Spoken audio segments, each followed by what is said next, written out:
The throne room of the vengeful spirit had become a charnel house. Sanguinius lay broken upon the deck, his perfect form twisted in death, wings spread like fallen snow-stained crimson. The angel's face bore no pain, only the peace that comes with duty's end.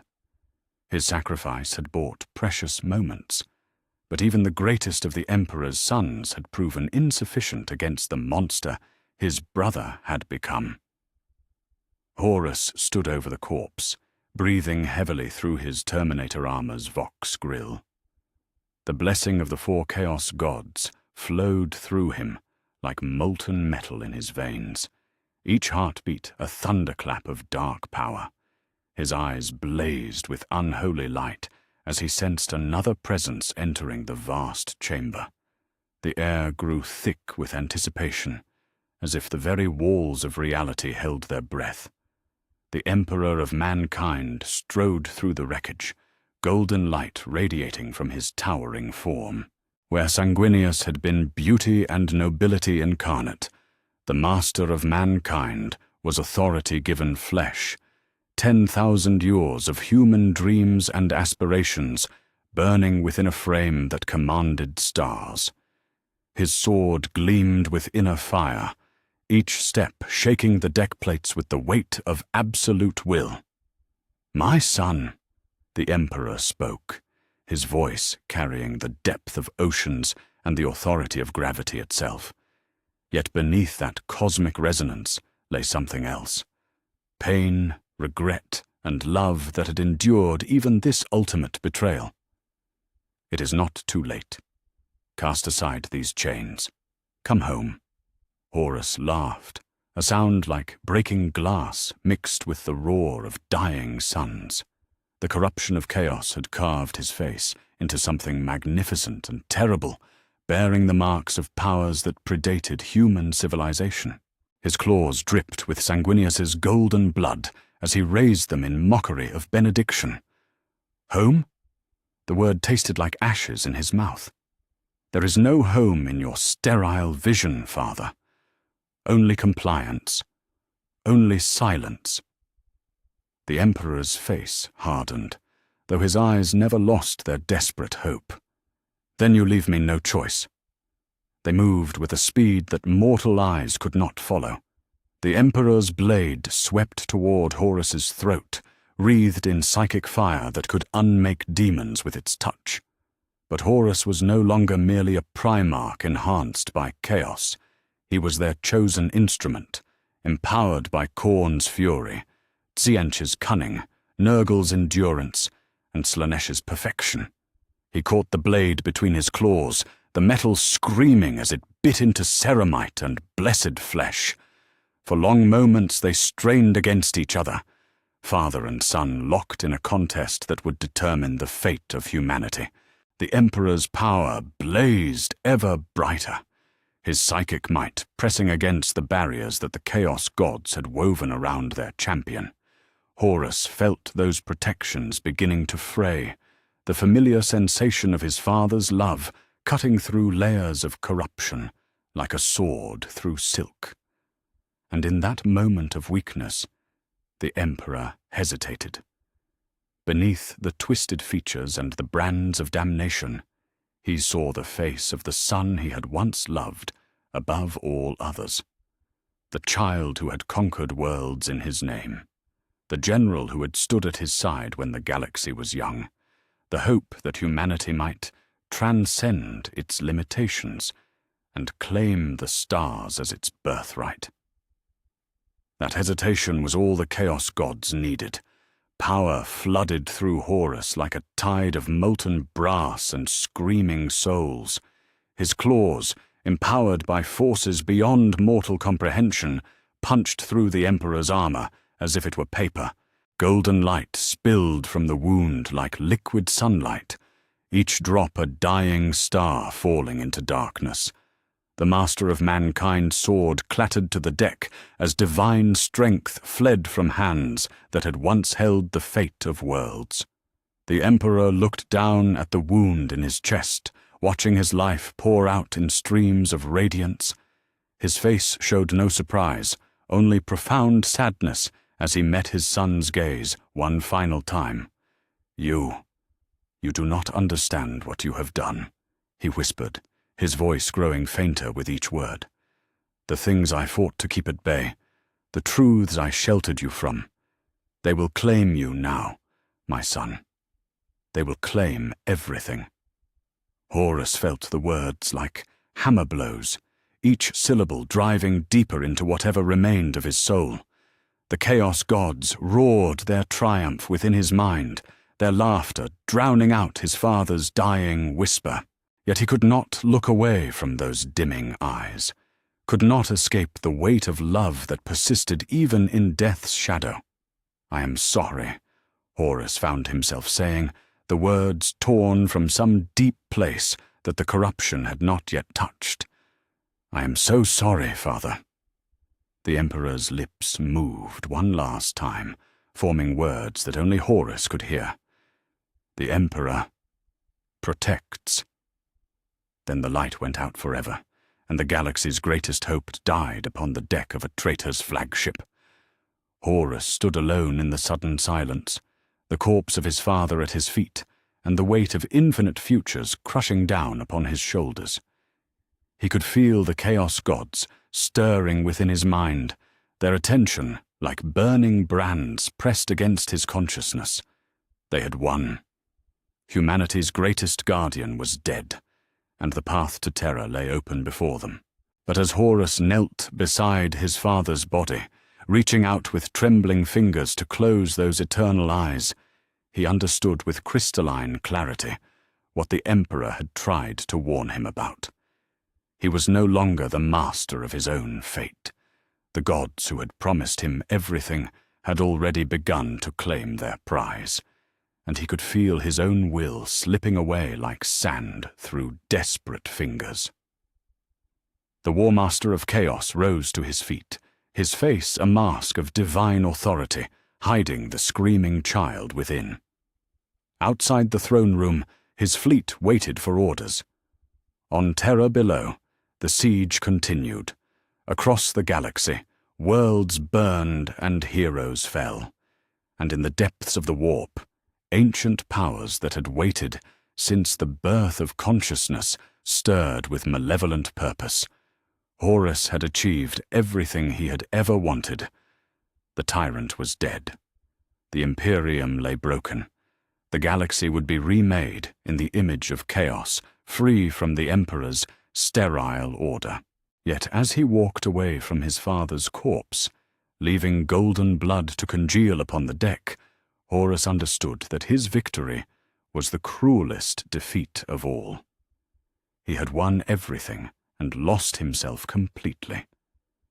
The gods whispered sweet promises in his ears, but their voices sounded like his own damnation echoing back from an infinite abyss. The Emperor was dead.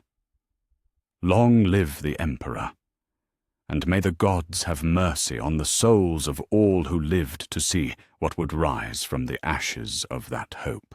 The Vox transmission crackled through static and interference, its signal barely penetrating the layers of psychic screaming that had begun to echo across Terra's atmosphere. Rogel Dawn stood in the command center of the Barb Bastion, his scarred hands gripping the marble rail as he stared at the flickering hololithic displays. The words that came through the dying channel were impossible, each syllable a blow against everything he had believed unshakable. "Lord Dawn, the Emperor, he is—" The voice dissolved into static, then silence that stretched like a chasm between hope and despair.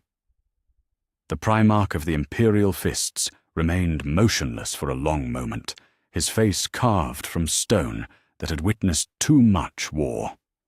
Around him, his command staff waited in breathless tension, each officer afraid to move lest they shatter the fragile possibility that the transmission had been corrupted, that the words they thought they heard were merely the product of interference and exhaustion. "Repeat transmission," Dawn commanded, his voice level despite the tremor that ran through the very foundations of the fortress. "Clarify status of the Emperor. All stations. Report. Only silence answered him. The psychic null field generators that protected the command center began to flicker, their machine spirits recoiling from something vast and terrible that pressed against reality itself. Through the reinforced viewing ports, the sky above Terra began to change, aurora-like streamers of unnatural light bleeding through clouds that had taken on the color of old blood. In the depths of the Imperial Palace, Constantin Valdor felt the moment like a sword through his heart. The Captain General of the Adeptus Custodes stood sentinel in the Hall of Leng, golden armor gleaming beneath lights that suddenly seemed dimmer than before. His guardian spear trembled in his grasp, its blessed metal resonating with harmonics that spoke of cosmic catastrophe. "No," he whispered, the word falling into silence like a stone into an abyss. "It is not possible. The master of mankind cannot fall. He is eternal. He is everything."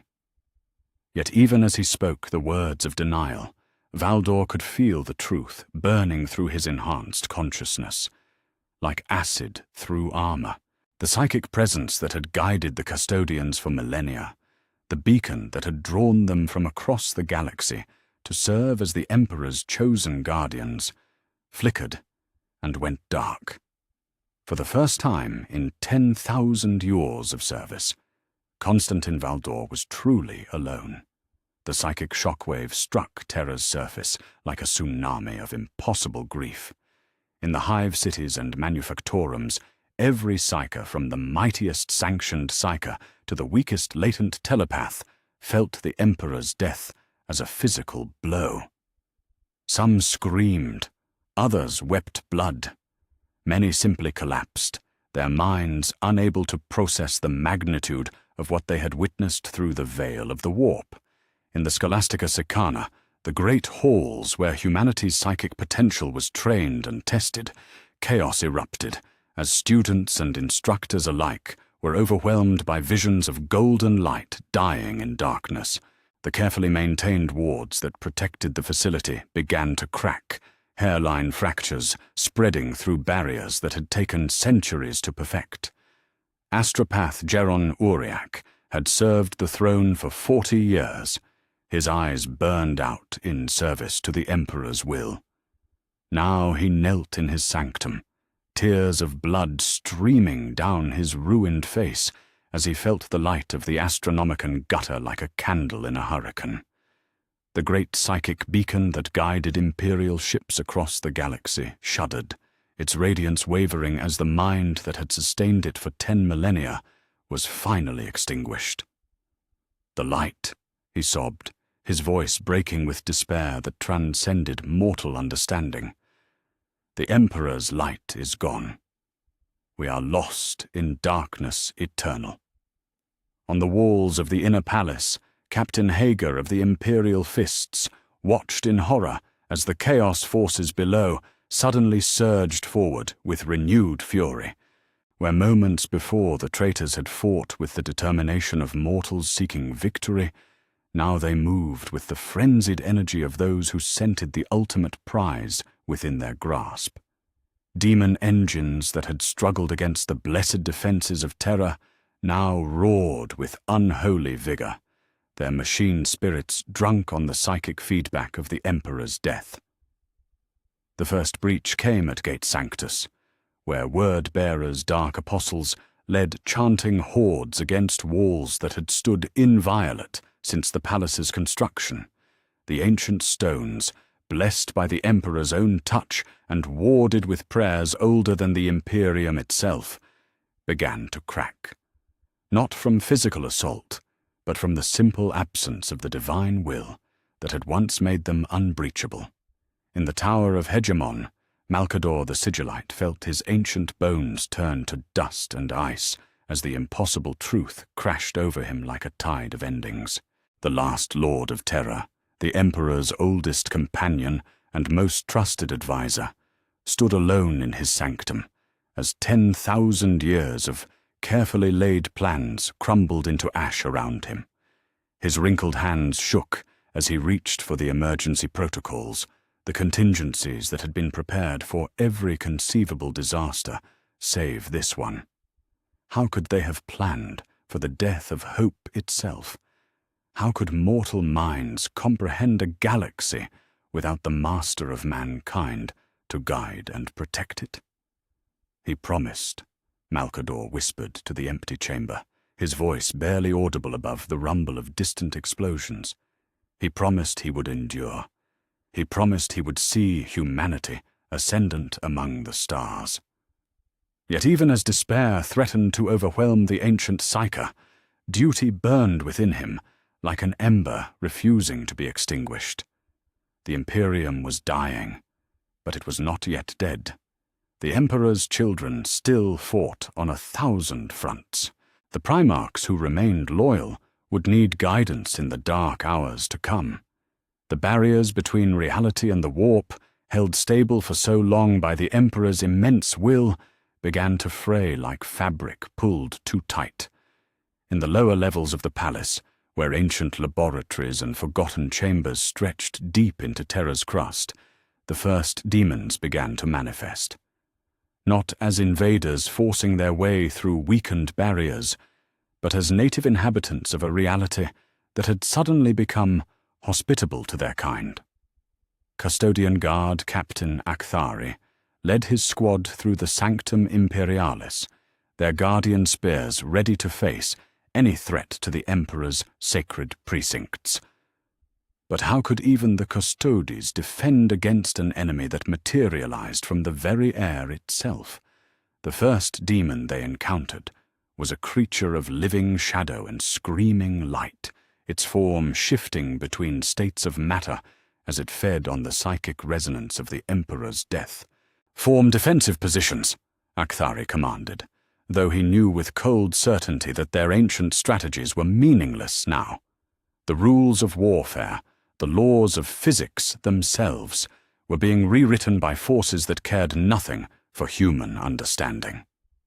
In the skies above Terra, the great void shields that protected the palace from orbital bombardment flickered and failed.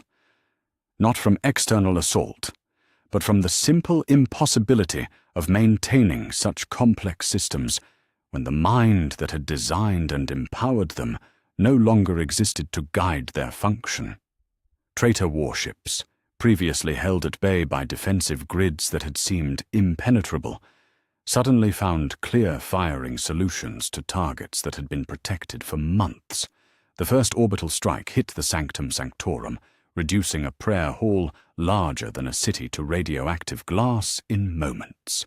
The second and third followed in rapid succession, each blast driving deeper into the heart of humanity's greatest stronghold. Dawn finally moved, his massive frame turning away from the silent Vox arrays with the deliberate precision of a machine built for war. His officers watched their Primarch's face, searching for some sign of hope, some indication that the Praetorian of Terra had found a solution to the impossible situation that confronted them. "All units," Dawn spoke into the command Vox, his voice carrying across every Imperial frequency, still capable of receiving transmission. "Fighting withdrawal to secondary defensive positions. The outer walls are lost. We fall back to the inner palace." He paused, the weight of 10,000 years of Imperial glory pressing down upon his shoulders like the burden of worlds. When he spoke again, his voice carried the finality of an epitaph being carved upon a tombstone. The Emperor is no more. But the Imperium endures. The Imperium must endure." Yet even as he gave the orders that would determine the final hours of humanity's greatest civilization, Rogel Dawn felt the bitter truth burning in his chest like molten metal. The Emperor was dead. The Imperium was dying, and for the first time in his long existence, the Praetorian of Terra was not certain that duty and sacrifice would be enough to preserve what they had sworn to protect. Outside the command center, the sky continued to burn with unnatural fire as Terra began its transformation from the throne world of humanity into something that would have driven the Emperor's loyal sons mad with grief to witness. The throne room of the vengeful spirit had become a temple to victory's bitter taste. Horus stood motionless over his father's corpse, watching golden blood pool around ceramite boots that had once carried him across 1,000 worlds in the Emperor's name. The silence pressed against him like a physical weight, broken only by the distant thunder of orbital bombardments as his fleet continued to rain destruction upon Terra's failing shields. Victory. The word tasted like ash and iron in his mouth. This was what he had fought for across 7 years of bitter civil war. This was the prize that had driven him to embrace powers older than human civilization, to transform himself into something that bore only passing resemblance to the son the Emperor had crafted with his own hands. Yet as Horus stared down at the lifeless form that had once commanded the loyalty of 1,000,000 worlds, he felt no triumph. Only a hollowness that seemed to expand with each passing moment. The Chaos Gods stirred within his consciousness like serpents awakening from sleep. Their presence had been constant since Davin, a whispered chorus of promises and demands that had gradually consumed everything he had once called his own will. But now, with the Emperor's death feeding their power like blood poured upon an altar, they pressed against the boundaries of his mind with renewed hunger. Khorne's voice was the first to speak, a roar of brass and burning skulls that echoed through chambers of thought that no longer belonged entirely to Horus. "The Blood God is pleased, my champion, the greatest skull for the Skull Throne. Now let the galaxy burn until only ash and bone remain." Tzeentch's laughter followed, a sound like crystalline chimes played by invisible hands. "Change incarnate flows through you, War Master. The future reshapes itself according to our will. See how beautifully the threads of fate have been rewoven." Nurgle's blessing spread through Horus's enhanced physiology, like warm honey mixed with decay. Death begets life, my child. In endings, we find new beginnings. Your father's demise feeds the eternal cycle that we embody. Slaaneish's whisper was silk and poison, and promises too beautiful to resist. Perfection achieved at last. The Emperor's sterile order has given way to the sublime chaos of infinite possibility. You have transcended mortality itself. Horus closed his eyes, feeling their divine attention like brands pressed against his soul. When he had first accepted their offer of power, he had believed himself their ally, not their slave. The naive arrogance of that assumption now struck him like a physical blow. The gods did not make bargains with mortals, they consumed them, wearing their forms like masks while pursuing agendas that stretched across eons. "I am still Horus," he whispered, though even as he spoke the words, he could feel them becoming less true with each heartbeat. The flesh that had been crafted by the Emperor's gene science was being rewritten according to divine will, every cell transformed into something that could better channel the power of the warp. His reflection in the polished surface of his father's armor showed a face that was no longer entirely his own. The features remained recognizably those of the Lupercal, but they had been refined and exaggerated until they achieved a terrible perfection that hurt to look upon. His eyes now held depths that mortal minds could not fathom, and when he smiled, the expression carried all the warmth of winter on an airless world. The transformation was not limited to his physical form. Around him, the very structure of the vengeful spirit began to change in response to his altered nature. Bulkheads that had been fashioned from honest metal and ceramite now bore veins of living crystal that pulsed with unnatural light. The ship's machine spirit, already corrupted by years of exposure to chaos influence, surrendered the last of its resistance as divine power flowed through its systems like blood through arteries. Horus could feel the corruption spreading beyond his flagship, reaching out through the void to touch the other ships of his fleet, then extending further to caress the surface of Terra itself. The planet that had been humanity's throne world for millennia was being remade according to the will of gods who had never known the meaning of mercy or restraint. In the strategium aboard the word-bearer battleship Fidelitas Lex, Lorgar Aurelian knelt before a shrine improvised from broken imperial eagles and traitor blood. The Urizen's scarred face bore an expression of rapturous devotion as he felt the power of the gods flowing through his chosen vessel with unprecedented intensity. This was the moment for which he had labored since first discovering the truth of divinity in Colchis's ancient texts. "The Emperor is dead," he whispered, his words carrying across vox channels to every word-bearer vessel in the fleet. "The false god who denied our right to worship has been cast down by divine will. Let every world hear the truth. The gods have chosen their eternal champion, and through him they shall remake reality according to their perfect design." Yet even in the moment of ultimate triumph, Lorgar felt a tremor of unease. The power flowing from Horus was vast, beyond mortal comprehension, but there was something about its nature that troubled the Urizen's scholarly mind. This was not the controlled ascension to godhood that he had envisioned. This was consumption, pure and simple. Aboard the Iron Blood, Perturabo monitored the sensor readings that tracked the spreading corruption with the cold precision of an engineer studying a structural failure. The Lord of Iron had allied himself with Horus, not out of devotion to chaos, but from bitter pragmatism and wounded pride. Now, watching the reality-warping energies that flowed from the War Master's flagship, he began to question whether victory would prove more catastrophic than defeat.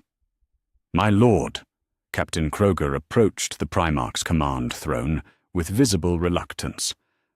"The cogitator arrays are detecting massive reality distortions emanating from the vengeful spirit.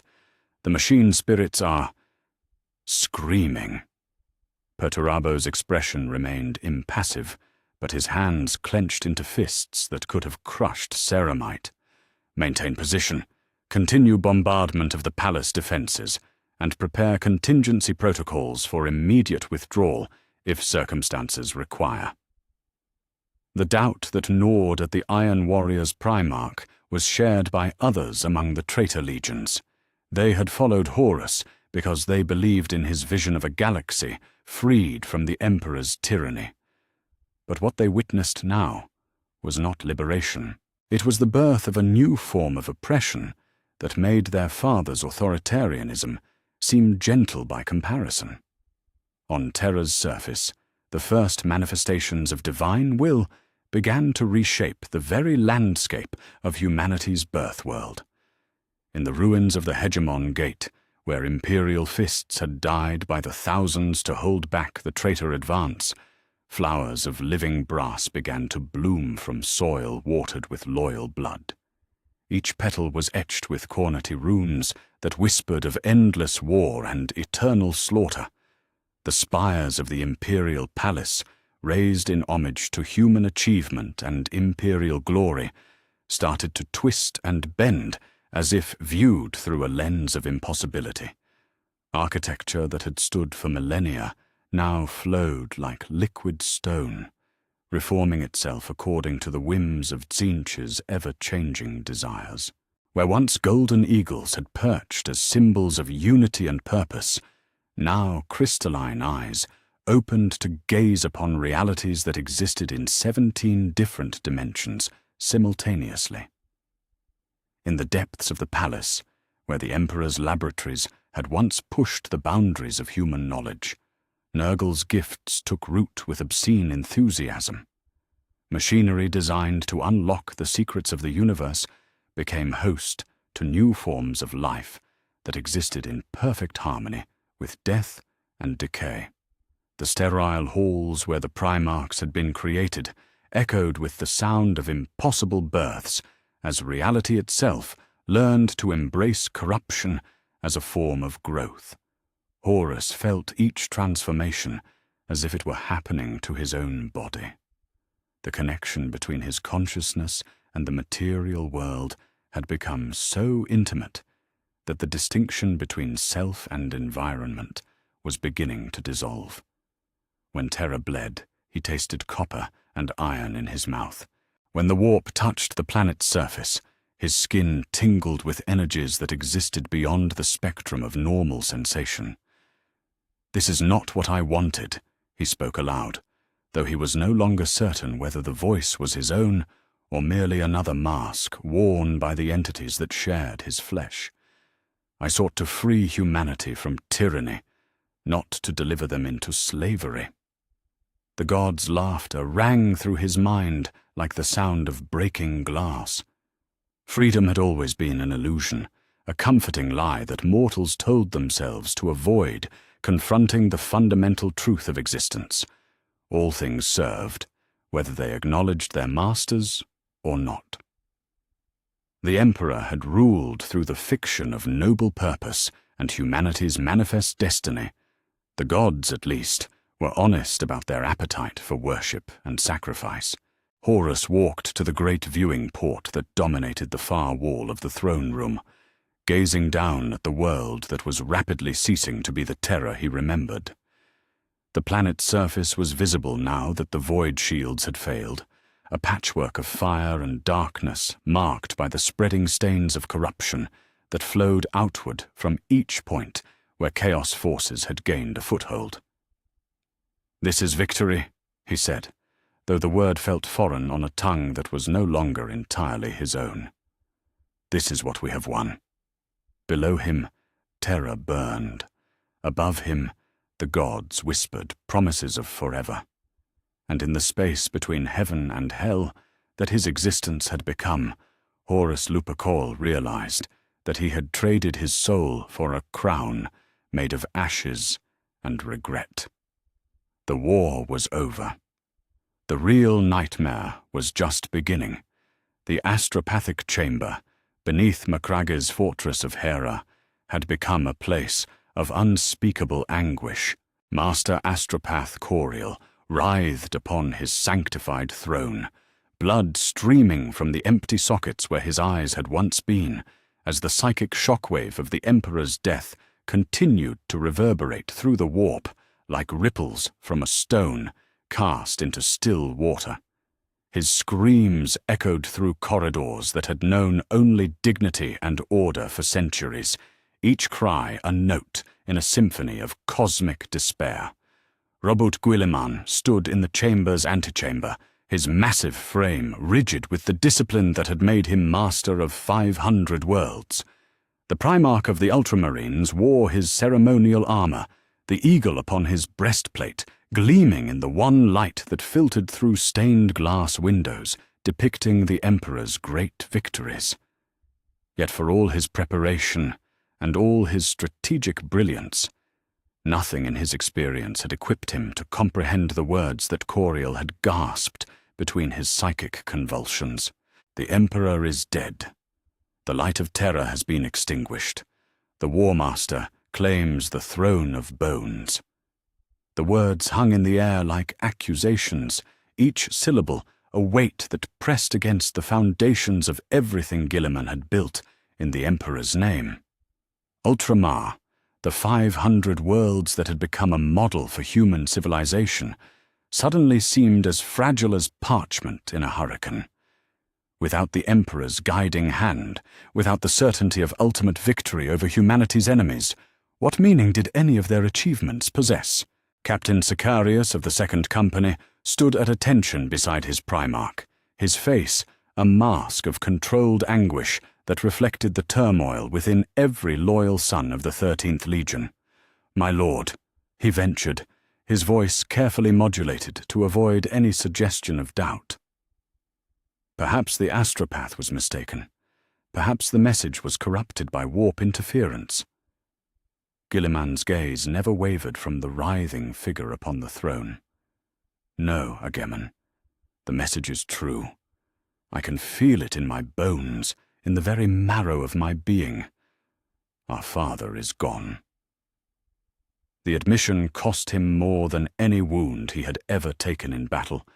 To speak the words aloud was to make them real, to acknowledge that the bedrock foundation of the Imperium had cracked and crumbled beneath the weight of treachery.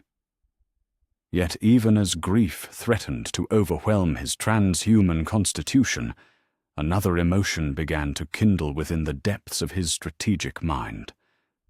Determination. Within the hour, emergency klaxons rang throughout Macragge's orbital defenses as the Ultramarines Legion mobilized with the precision that had made them the Emperor's most reliable instrument of conquest. Not since the dark days of the Orc invasions had the 500 worlds moved with such unified purpose, but this time they prepared not for expansion or defense, but for something that had never been contemplated in their darkest strategic scenarios, the continuation of the Imperium without its founder.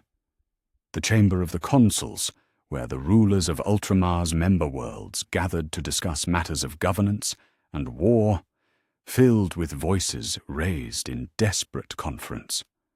Lord Commander Titus Praeto of the Ultramarines' First Company stood beside Chapter Master Marnius Calgar, their faces grave as they reviewed intelligence reports that painted an increasingly grim picture of the galaxy's situation. "Astropathic communications with Terra have ceased entirely," reported Master of the Fleet Varro Tigurius, his psychic hood crackling with suppressed energy as he struggled to maintain contact with their scattered forces. The last coherent transmission spoke of orbital bombardment and massive reality distortions. Whatever has befallen the throne world, it has severed our connection to the heart of the Imperium. Guilliman absorbed each report with the methodical precision that had made him master of logistics on a galactic scale. The loss of Terra was catastrophic, but not necessarily fatal to human civilization. The Imperium was vast beyond mortal comprehension, spanning 1,000,000 worlds connected by trade routes and communication networks that had been built to function even under the most adverse conditions. What they needed now was not despair, but organization. "Send word to every loyal commander within our communication sphere," he commanded, his voice carrying the authority that had shaped star systems. "I am calling an emergency conclave. All forces loyal to the Emperor's memory will gather at Macragge within the month. We will assess our strength, determine our strategy, and plan our response to this catastrophe." The responses began arriving within hours as astropaths across the 500 worlds relayed Guilliman's summons through the storm-racked channels of the warp. From Kolth came confirmation that the word-bearer's treachery had been contained, though at terrible cost. From Armatura arrived reports of successful defensive actions against Alpha Legion infiltrators. From a dozen other worlds came tallies of ships, men, and material that painted a picture of resources that, while diminished, remained formidable. Captain General Augustin of the Ultramarines' 7th Company brought with him intelligence that transformed tactical assessments into strategic hope. "My lord, our survey of remaining loyal forces indicates substantial strength across 17 sectors. The Iron Hands maintain significant fleet assets despite the loss of their Primarch. The Salamanders have withdrawn to defensible positions, but remain coherent fighting forces. The Raven Guard continue to conduct harassment operations behind enemy lines." As the days passed and more loyal commanders arrived at Macragge, the scope of what remained became clear. The Emperor's death had been a devastating blow, but it had not destroyed the vast machinery of human expansion that 10,000 years of conquest had created. Billions of soldiers still bore the imperial aquila upon their breasts. Thousands of ships still sailed between the stars in service to humanity's dream. Hundreds of worlds still looked to Terra for guidance, even if that guidance would never come. The formal conclave convened in the Hall of Ultramar, beneath portraits of the Emperor, that now seemed to gaze down upon proceedings with the weight of martyrdom rather than the promise of victory. Guilliman took his place at the head of the great table, not as a supplicant seeking approval, but as a leader prepared to shoulder burdens that he had never wanted but could not refuse. "Brothers," he began, his voice carrying to every corner of the vast chamber, "we gather not to mourn what has been lost, but to preserve what remains. The Emperor of mankind is dead, struck down by the son who should have been his greatest champion. But his vision, his dream of human unity and expansion among the stars, endures in each of us who still draw breath in service to that ideal." Lord Admiral Quintanus of the Macragge Defence Fleet leaned forward, his weathered face bearing the scars of a dozen void battles. "What do you propose, my lord? Do we gather our forces and attempt to retake Terra? Do we seek to avenge our fallen father?" Guilliman's expression grew grave as he considered the weight of what he was about to propose. In the canonical timeline, Imperium Secundus had been a temporary measure, a contingency plan for governing during a crisis. Now it would become something far more significant, the foundation of humanity's future in a galaxy where the original Imperium had fallen to chaos. "No, Admiral. Terra is lost. The reports we have received suggest that Horus has claimed the throne for himself, backed by powers that we cannot hope to match in direct confrontation. But we will not simply accept defeat and watch as 10,000 years of human achievement are perverted into something monstrous." He stood, his massive frame commanding the attention of every man in the chamber. "I propose the establishment of Imperium Secundus, not as a rival to Terra's authority, but as the legitimate continuation of our father's vision. We will gather every loyal world, every faithful ship, every soldier who still believes in the dream of human ascendancy. We will forge a new center of resistance that can preserve civilization until the day comes when we can reclaim what has been stolen from us." The silence that followed was heavy with the weight of momentous decision. To establish a rival Imperium was to declare themselves in open rebellion against whatever authority Horus claimed. It was to commit themselves to a war that might last centuries, against an enemy empowered by gods whose very existence most of them had only recently learned to acknowledge. Yet one by one, the assembled commanders voiced their agreement. The Iron Hand's representative spoke of debts of honor that could only be paid in traitor blood. The Salamander captain pledged his chapter's forges to the production of weapons for the coming war. The Raven Guard operative melted from the shadows to offer his legion's expertise in covert operations against chaos-held territory. As the conclave progressed, tallies of available resources painted a picture that was both encouraging and sobering. Nearly 300 Space Marine chapters remained fully loyal and combat effective. 17 sectors retained complete Imperial government structure. The Ultramarines alone could field over 250,000 Astartes warriors, while their auxiliary forces numbered in the billions. "The numbers are substantial," admitted Captain Ventris of the 4th Company as he reviewed the preliminary assessments. "But they pale in comparison to what we face. If Horus truly commands the power of the warp itself, how can conventional military force hope to prevail?" Guilliman's smile was grim but not without hope. "Because, Captain, we possess something that our enemies lack, the righteousness of our cause and the memory of our father's sacrifice. We fight not for conquest or glory, but for the preservation of everything that makes us human. That is a power that no god, no matter how ancient or terrible, can easily overcome. The formal declaration came at the conclave's end, spoken by Guilliman himself as every loyal commander in the chamber witnessed the birth of a new phase in humanity's struggle for survival.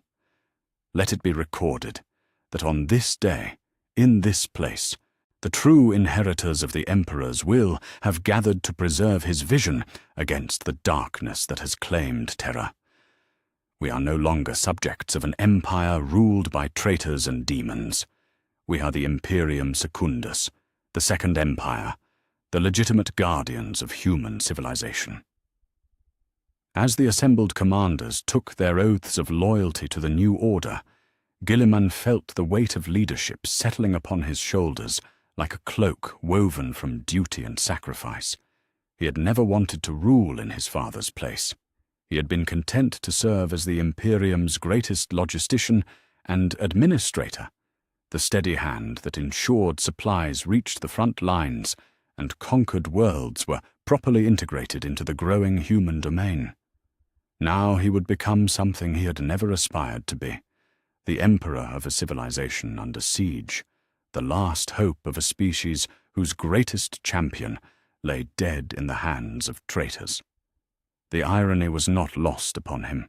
In seeking to preserve his father's legacy, he would be forced to become the very thing that the emperor had been, a single man upon whom the fate of billions depended. Yet as he gazed out through the crystal dome of the Hall of Ultramar, at the stars that still shone with the promise of human expansion, Robert Guilliman knew that he would bear this burden gladly. The Emperor was dead, but the Emperor's dream would endure.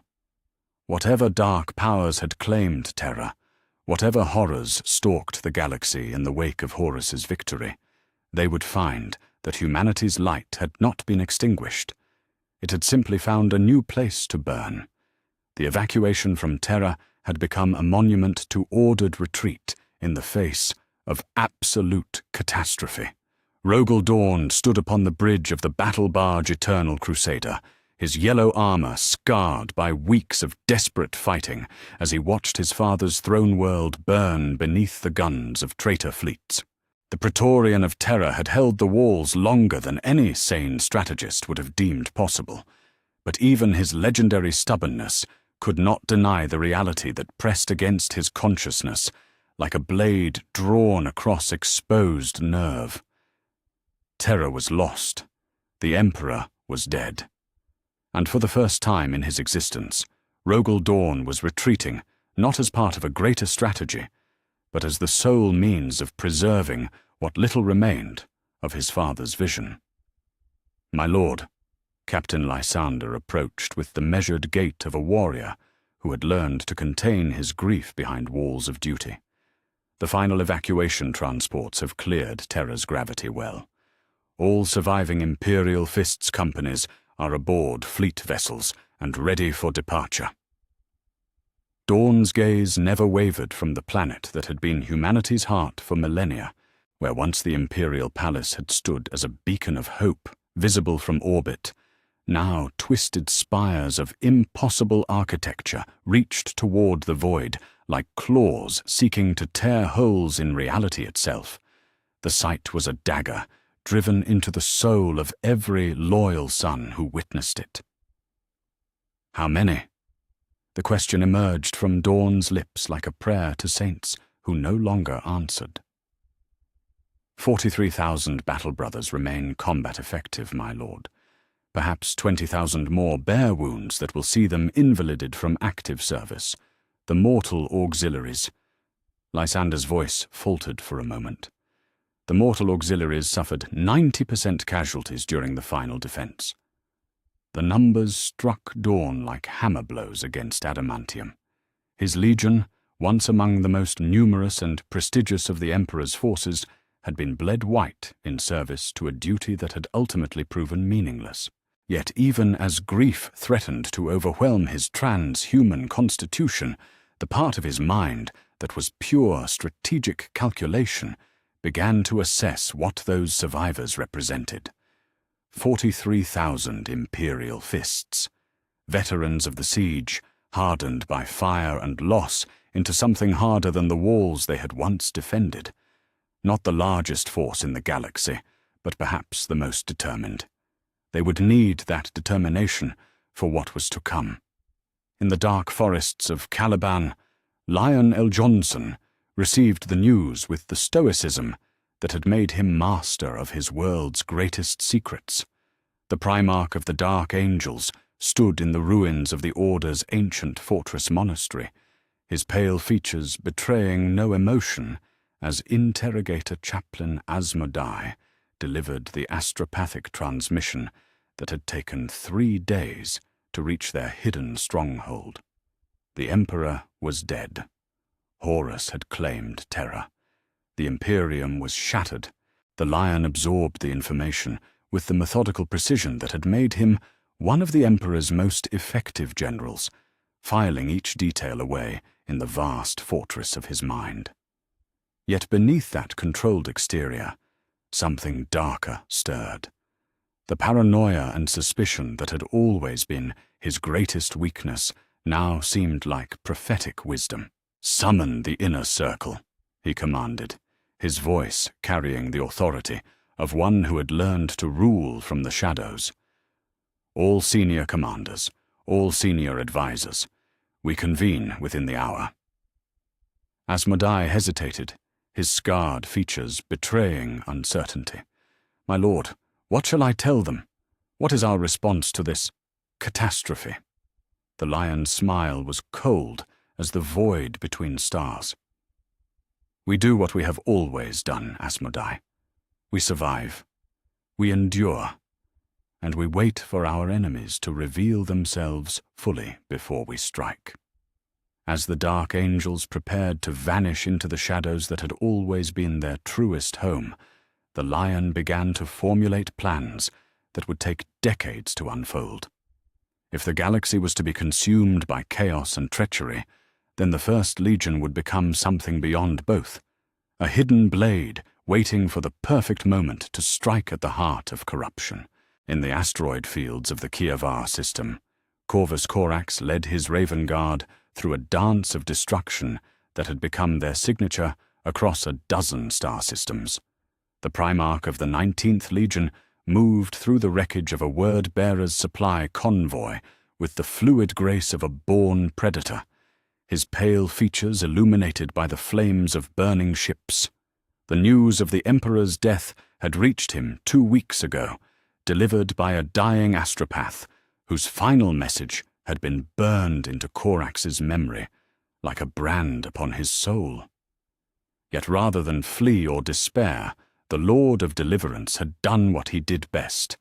He had struck from the shadows, again and again, bleeding the traitor legions with 1,000 cuts too small to notice until the cumulative damage became catastrophic. "Target the ammunition depot," he commanded over the Vox network, his voice carrying to Raven Guard assault teams positioned throughout the debris field.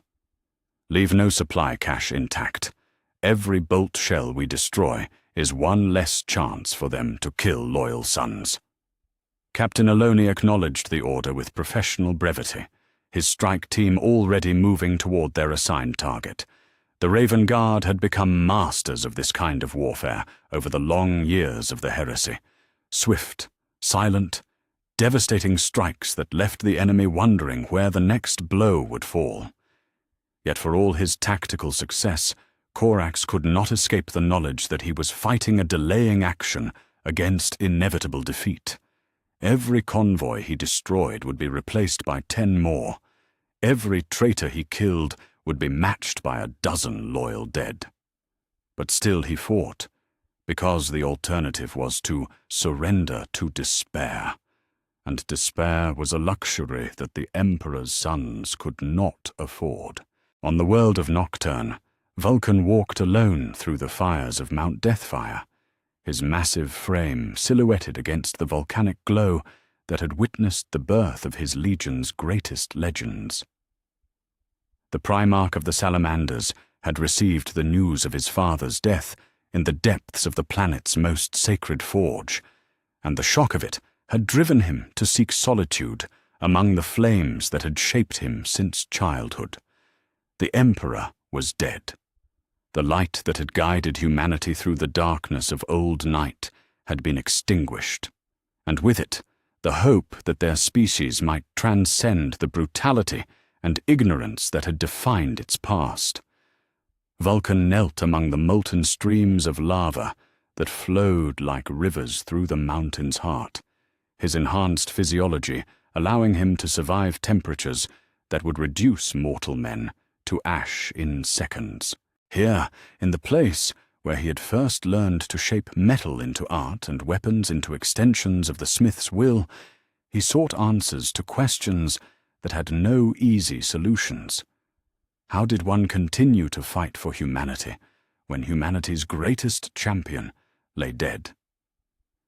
How did one preserve hope when hope itself had been murdered by treachery? How did one craft beauty and meaning from materials that seemed to contain only suffering and loss? The answers, when they came, would reshape not only Vulcan, but the very nature of what it meant to be a son of the Emperor. But for now, he simply knelt among the flames and wept tears that hissed into steam before they could touch the ground. In the outer reaches of the solar system, Jagatai Khan led the remnants of his white scars through a series of actions that would have been dismissed as suicide by any sane military observer.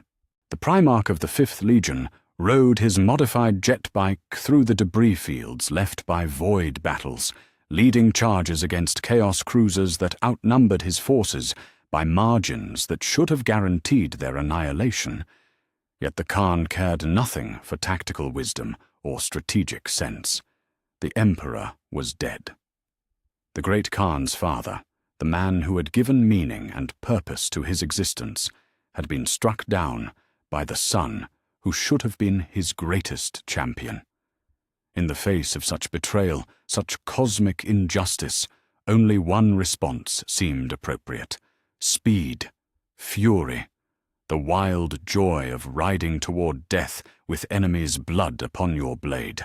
"My Khan," Captain Chin-Shah spoke over the vox, with the careful tone of one who had served his Primarch long enough to recognize the signs of controlled madness. "Our ammunition is nearly expended. Perhaps we should withdraw and regroup with loyalist forces." The Khan's laughter was wild as the steps of Chogoris, carrying across the communication channels like wind through grasslands that existed only in memory. "Withdraw? Brother, we are the sons of the storm. We do not withdraw. We gather our strength and strike again, harder and faster than before." He gunned his jet bike toward another traitor vessel, plasma streams and bolter fire creating a deadly constellation around his racing form. If death was the only certainty left in a galaxy gone mad, then he would meet it with blade in hand and fury in his heart. In the deep void beyond Fenris, Leman Russ gathered his space wolves for what he proclaimed would be their final hunt. The Primarch of the 6th Legion stood upon the command deck of his flagship, Hrafnkel, his wolf pelt cloak stirring in the recycled air as he addressed warriors who had followed him across the galaxy in service to the All-Father's vision. "Sons of Fenris," his voice carried the weight of winter storms and the fury of wolves denied their prey. "Our father is dead, killed not by enemy action or the passage of time, but by the treachery of one who should have stood beside him until the end of all things." The assembled wolf lords growled their acknowledgement, hands moving instinctively to weapons that had tasted traitor blood across a dozen worlds.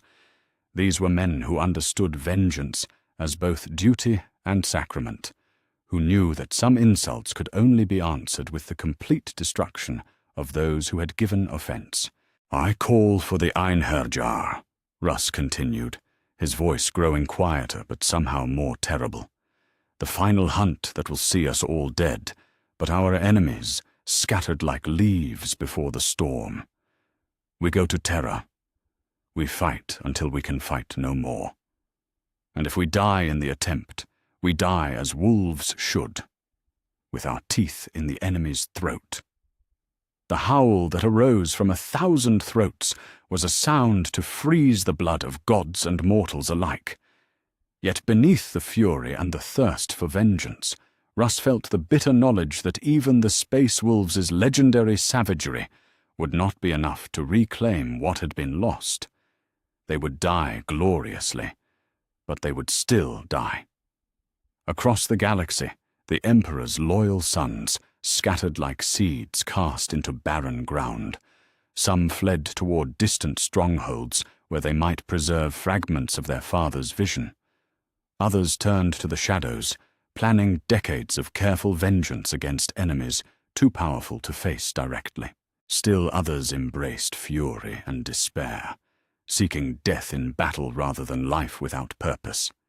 Each response was shaped by the unique character of the Primarch who led them, but all were united by a common truth. The golden age of human expansion was over. What came next would be darker, harder, and infinitely more costly than anything they had faced before. The Emperor's sons had been scattered by the wind of their father's death. Whether any of them would take root and grow in the poisoned soil of a galaxy under Chaos dominion remained to be seen. But they would endure, because endurance was all that remained to those who had sworn to preserve the light in an age of unending darkness. The long night was just beginning. 3 months had passed since the Emperor's death, and Terra had become something that would have driven the master of mankind to despair had he lived to witness it. Where once the Imperial Palace had stood as humanity's greatest architectural achievement, now a twisted parody of grandeur stretched toward skies that wept blood and lightning in equal measure. The golden eagles that had adorned every spire and buttress had been replaced by icons that hurt mortal minds to perceive, brass skulls that screamed eternal fury, crystalline eyes that watched from 17 dimensions simultaneously, diseased roses that bloomed with the promise of beautiful decay, and serpentine forms that writhed in patterns too perfect for reality to contain. The transformation had not been gradual. When the barriers between the material realm and the warp finally shattered completely in the wake of the Emperor's death, change had swept across Terra like a tide of molten possibility. Mountains had flowed like water, reshaping themselves according to divine whim. Oceans had turned to liquid silver that reflected not the sky above, but the hopes and fears of those who gazed into their depths. The very air had become thick with potential, each breath carrying the taste of futures that mortal minds were not meant to comprehend. In what had once been the throne room of the Imperial Palace, Horus Lupercal sat upon a seat that bore only passing resemblance to the golden throne that had been his father's final resting place. The device had been transformed by powers that existed beyond the constraints of physics or sanity, its golden surfaces now bearing the marks of all 4 chaos gods, in a harmony that should have been impossible, but somehow achieved perfect, terrible beauty. Brass and bone formed the throne's foundation, each skull a trophy taken from champions who had fallen in the dark god service. Crystalline circuits pulsed through its structure like arteries carrying liquid time, their patterns shifting according to mathematical principles that would have driven tech priests to madness. Diseased vines had grown through the cracks, their blooms releasing spores that carried both life and death in measures too delicate for mortal understanding. And through it all, the whispers of she who thirsts wove patterns of sensation so exquisite that even breathing became an act of worship. Horus himself had been similarly transformed. The Primarch who had once been the Emperor's most beloved son now bore the marks of divine favor in ways that transcended mere physical alteration. His face remained recognizably his own, but it had been perfected beyond mortal capacity to truly perceive. When he smiled, galaxies trembled. When he spoke, reality bent to accommodate the weight of his words. When he simply existed, the universe itself acknowledged that it was in the presence of something that had moved beyond the limitations of created beings.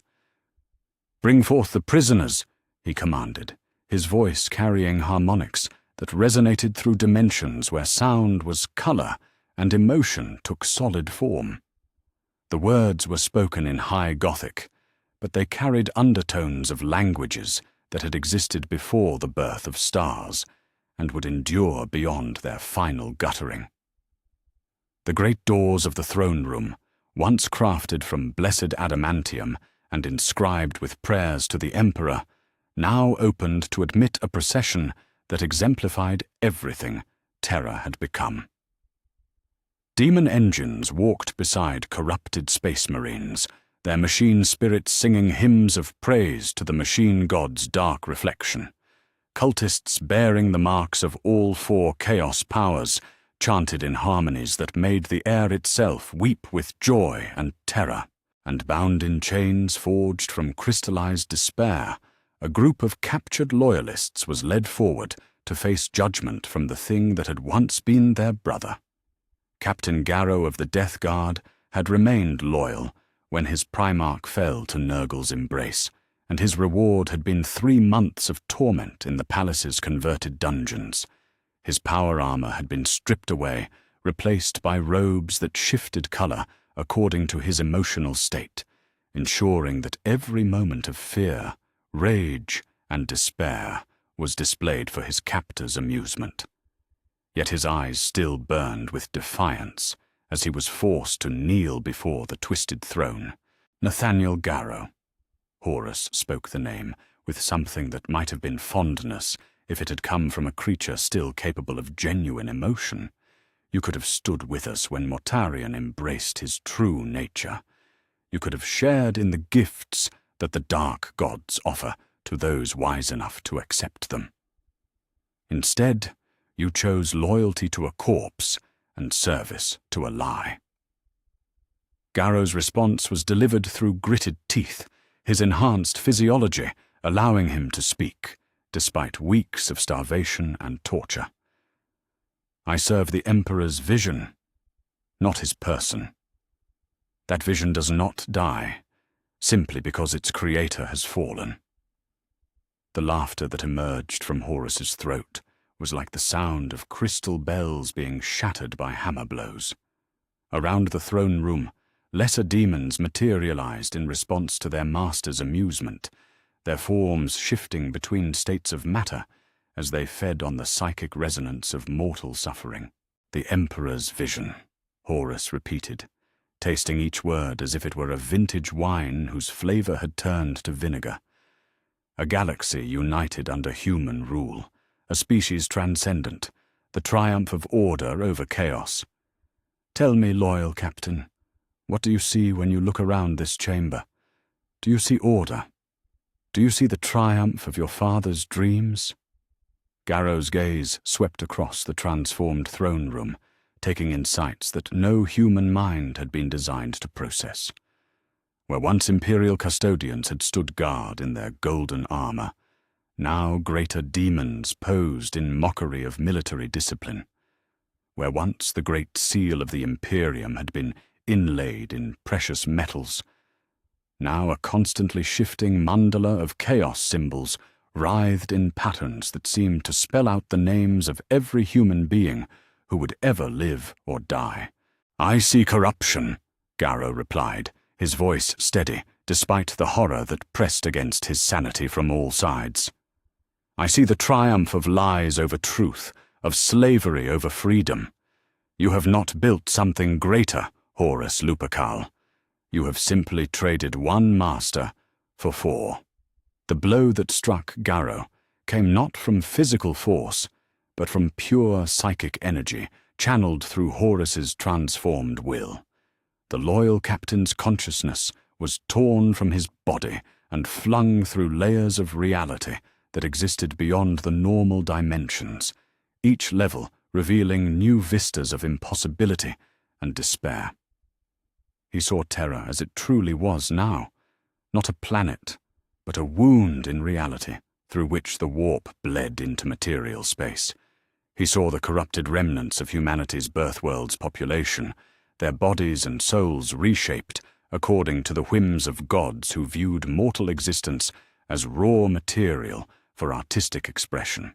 In the depths of the palace, where once the Emperor's laboratories had pushed the boundaries of human knowledge, new forms of life were being born through processes that would have driven the greatest tech priests to madness. Not life as the Imperium understood it, but existence that transcended the crude categories of living and dead, organic and mechanical, real and imagined. Magos biologist Cowell's replacement, a creature that had once been human but was now something far more ambitious, worked at stations where flesh and metal and demon stuff were woven together in combinations that achieved effects impossible under the old laws of physics. Here, space marines were being reborn as living weapons that could channel the power of the warp directly through their enhanced physiology. There, Imperial guards were being transformed into soldiers whose loyalty was not a choice, but a physical law written into their genetic code. The process was not limited to military applications. Throughout Terra's hive cities, the ordinary citizens who had survived the initial chaos were discovering that existence under the new regime offered possibilities that the Emperor's sterile order had never contemplated. A factory worker, whose life had been defined by endless repetition of the same meaningless task, found that his labor now produced beauty beyond description, each component he crafted becoming part of patterns that existed across multiple dimensions.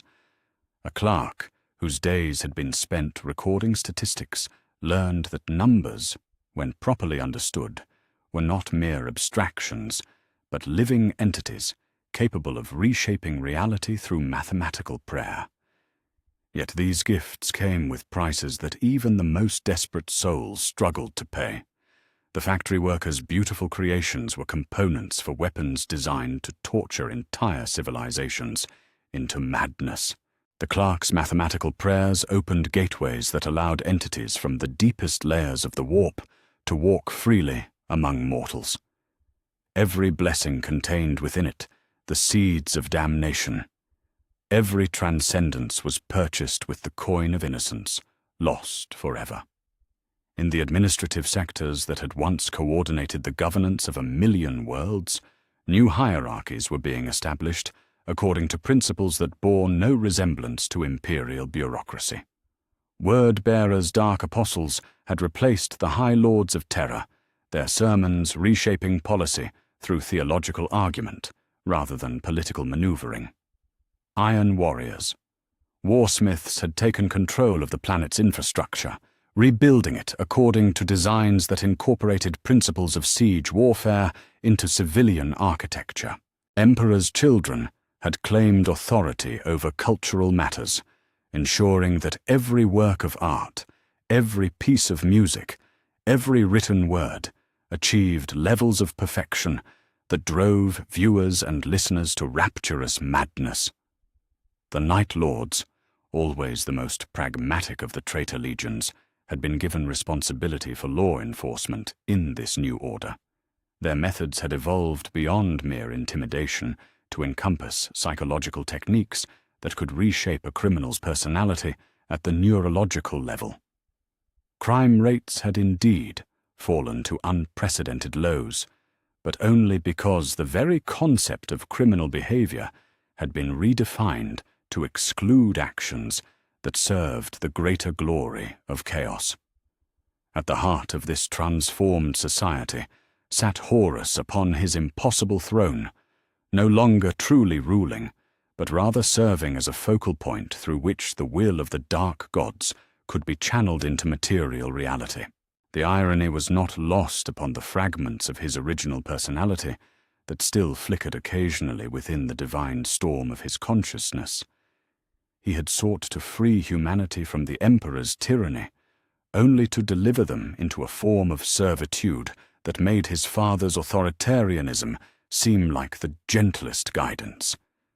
Yet when those moments of clarity came, they brought with them a truth that was somehow more terrible than ignorance. This was what humanity had always been meant to become. The Emperor's vision of order and transcendence had been the aberration, a brief attempt to defy laws of existence that were written into the fundamental structure of reality itself. Chaos was not the enemy of human nature. It was human nature, finally allowed to express itself without the constraints imposed by false ideals of nobility and self-sacrifice. As the day's court proceedings continued, and more prisoners were brought forward to face judgment, transformation, or simply to provide entertainment for the assembled demons, Horus felt the weight of eternity settling upon his shoulders like a cloak woven from compressed time.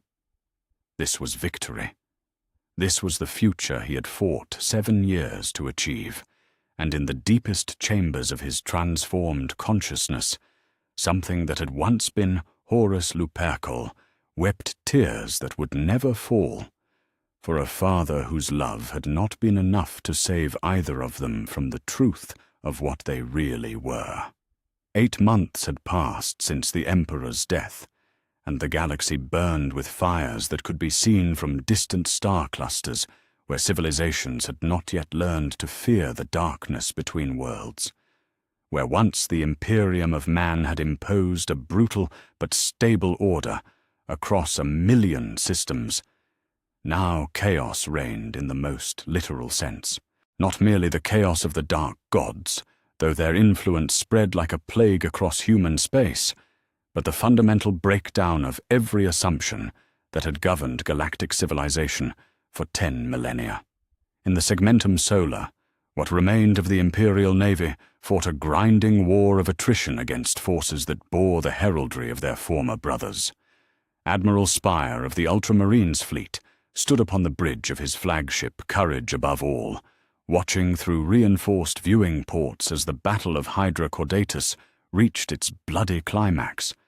The world below had been a forge world of moderate importance in the old order, its manufactorums producing ammunition and armor plating for the war effort. Now it represented something far more valuable, a symbol that Imperium Secundus could strike back at the forces that had claimed Terra. "Enemy fleet moving to intercept Vector 7 Mark III, reported Captain Sicarius, his voice steady despite the plasma fire that lit the void around them like newborn stars. "Iron Warriors vessels, my lord. Perturabo's sons are maintaining their reputation for precise void warfare." Spire nodded grimly as he watched the enemy formation execute a maneuver that would have been textbook perfect in any Imperial Navy Academy. The tragedy of this new age was not that they faced alien monsters or incomprehensible enemies, but that they fought against warriors trained by the same masters, equipped with the same weapons, guided by tactical doctrines that had been written in the Emperor's name. Every battle was fratricide on a scale that defied moral comprehension. The opening salvos lit the void between the fleets with energies that could scour continents. Lance batteries designed to crack fortress walls traded fire with Nova cannons capable of destroying cities. Torpedo spreads wove deadly patterns through space that had been calculated by cogitators using principles discovered in the Emperor's own laboratories. When the light finally faded and the debris stopped tumbling, both fleets had been blooded, but neither had achieved decisive victory. "Signal the fleet," Spire commanded, his weathered face showing the strain of 8 months of constant warfare. "Fighting withdrawal to Rally Point Sigma. We have made our statement. Let Perturabo know that Ultramar still has teeth." Yet even as Imperium Secundus forces demonstrated their continued resistance, other powers were stirring in response to humanity's weakness. In the galactic east, where imperial expansion had carved deep into territories once claimed by alien civilizations, ancient enemies emerged from hiding places where they had waited for precisely such an opportunity. Wow! Scarjaw had been brewing in the Sharadon sector for 3 decades, held in check only by the constant pressure of Imperial Guard regiments and Space Marine strike forces that had prevented it from reaching critical mass. Now, with those forces recalled to fight civil wars or scattered in the aftermath of Terra's fall, the Greenskins erupted from their strongholds with a fury that shook star systems. Warboss Scarjaw himself was a creature of legend even by Orc standards, a monster whose cybernetic enhancements had been grafted onto a frame that stood nearly 4 meters tall.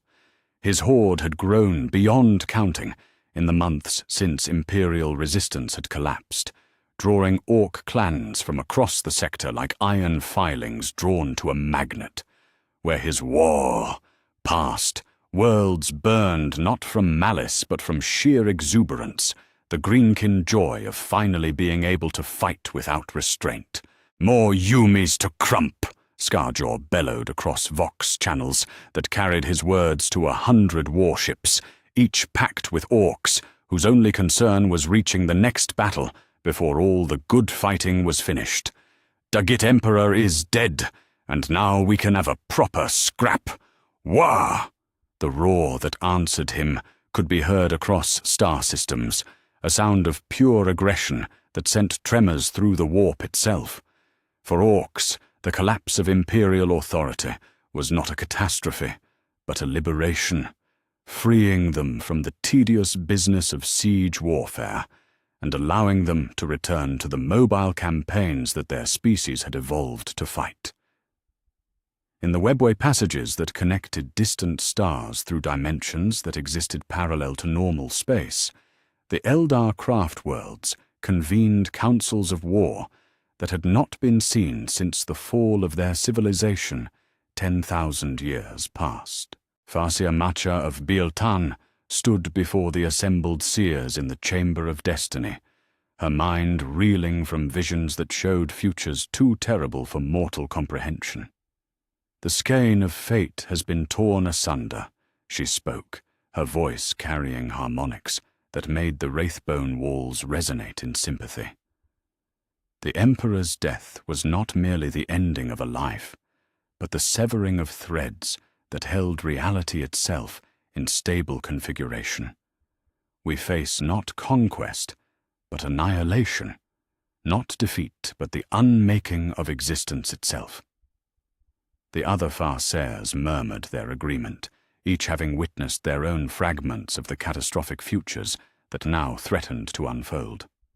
Eldrad Ulthran of Ulthwé spoke for them all when he raised his staff and pronounced the judgment that would guide their species' actions in the dark years to come. We must choose not between victory and defeat, but between extinction and transformation. The Mon Kay have unleashed forces that will consume everything unless we guide the currents of fate toward outcomes that preserve some possibility of survival. We fight not for conquest, but for the privilege of continuing to exist. The Eldar response was swift and surgical, their forces striking at key points across the galaxy, where the collapse of Imperial authority had created opportunities for more subtle intervention. Aspect warriors materialized without warning on worlds where critical decisions were being made, ensuring that the outcomes served the greater pattern that their seers had glimpsed in the furthest reaches of possibility. Yet for all their prescient wisdom, even the Eldar could not foresee every consequence of the Emperor's death. In the Maelstrom, where warp energies had always run close to the surface of reality, new powers were being born from the psychic resonance of 1 billion human souls crying out in despair and fury. Huron Blackheart had been a loyal Space Marine captain when Terra fell. Now, 8 months later, he commanded a fleet of raiders that acknowledged no authority save their own will to survive and prosper in a galaxy gone mad. His transformation from loyal son to pirate lord had been surprisingly easy, requiring only the recognition that the old certainties were dead and that those who adapted fastest to the new reality would claim the greatest prizes. "The Emperor is dead," he declared to his assembled captains as they planned their next raid. "The Imperium is shattered. Horus claims to rule from Terra, but his authority extends only as far as his fleets can reach. Between the cracks, brothers, there are opportunities for those bold enough to seize them." His target was the forge world of Lucius, where tech priests loyal to the old order continued to produce war material for Imperium Secundus forces. A successful raid would not only provide his fleet with desperately needed supplies, but would demonstrate that even the most heavily defended worlds could be taken by those who fought with cunning rather than mere courage. The assault began with cyber warfare, as chaos-corrupted code viruses were transmitted through astropathic channels to infect the Forge world's data networks. When the planetary defense systems began experiencing cascading failures, Blackheart's fleet emerged from the warp directly into the system's inner zones, bypassing the outer sensor arrays that should have provided warning of their approach. The battle that followed was a masterpiece of swift, brutal efficiency. Rather than attempt to conquer the world, the raiders focused on maximum destruction in minimum time. Weapons factorums were reduced to slag by orbital bombardment, while assault teams teleported directly into storage facilities to seize whatever could be carried away. Within 18 hours, Lucius had been crippled as an industrial asset, and Blackheart's fleet had vanished back into the warp, with enough supplies to sustain their operations for months. Across the galaxy, similar scenes played out as the collapse of central authority created opportunities for every ambitious warlord, alien species, and chaos cult that had waited for precisely such a moment. The Tau Empire expanded aggressively into sectors where imperial resistance had crumbled, their commanders speaking of bringing the greater good to populations that had been abandoned by their former masters. Necron tomb worlds stirred to wakefulness, their ancient protocols triggered by the psychic shockwaves of the Emperor's death. Even minor Xenos species that had been driven to the edge of extinction began to reclaim territories that had been human-controlled for millennia. Yet it was in the battles between Imperium Secundus and the chaos-controlled forces of the new Terra that the true scope of the catastrophe became clear. The first major engagement came at the world of Cardia, where Guilliman's forces attempted to establish a forward base from which they could launch deeper strikes into Chaos territory. Lord General Creed commanded the planetary defenses with the skill that had made him legendary throughout the Imperial Guard, but even his tactical genius could not overcome the fundamental disadvantage his forces faced. The Chaos fleets that came to contest Cadia's fate were not merely equipped with superior numbers and firepower. They carried weapons that violated the basic laws of physics as humanity understood them. When the bombardment began, the shells that fell upon Cadia's fortress cities did not merely destroy buildings and kill defenders. They transformed reality itself, turning loyal soldiers into gibbering cultists and converting defensive positions into shrines dedicated to the dark gods. The very air became hostile to human life, requiring defenders to fight while wearing sealed armor or risk mutation with every breath they drew. The siege lasted 3 months and ended not with conquest, but with the planet's surface cracking open to reveal veins of crystallized warp energy that pulsed with malevolent intelligence. Cadia the Fortress World became Cadia the Demon World, its strategic value unchanged, but its nature fundamentally altered in ways that made it uninhabitable for baseline humans. As reports of the battle reached Macraga, Guilliman stood in his private study, reviewing casualty figures that defied every assumption about acceptable losses in military operations. His forces had not merely been defeated, They had been transformed into something that could no longer be counted among the ranks of humanity. The implications were staggering, suggesting that conventional warfare against chaos-empowered enemies might be fundamentally impossible. "My lord," Captain Ventress spoke carefully as he delivered the final intelligence reports from Cadia. The survivors who managed to evacuate report changes in the enemy forces. Chaos Space Marines who displayed abilities beyond even our enhanced capabilities. Demon engines that seemed to exist in multiple dimensions simultaneously. Weapons that fired bullets made of crystallized time. Guilliman absorbed the information with the methodical precision that had made him master of logistics. But even his enhanced mind struggled to process the strategic implications. How did one plan military campaigns against enemies who could rewrite the fundamental rules of engagement? How did one calculate supply requirements for soldiers who might need to fight in environments where the basic assumptions about matter and energy no longer applied? The answer, when it came, would require nothing less than the complete reimagining of warfare itself. But that was a challenge for tomorrow.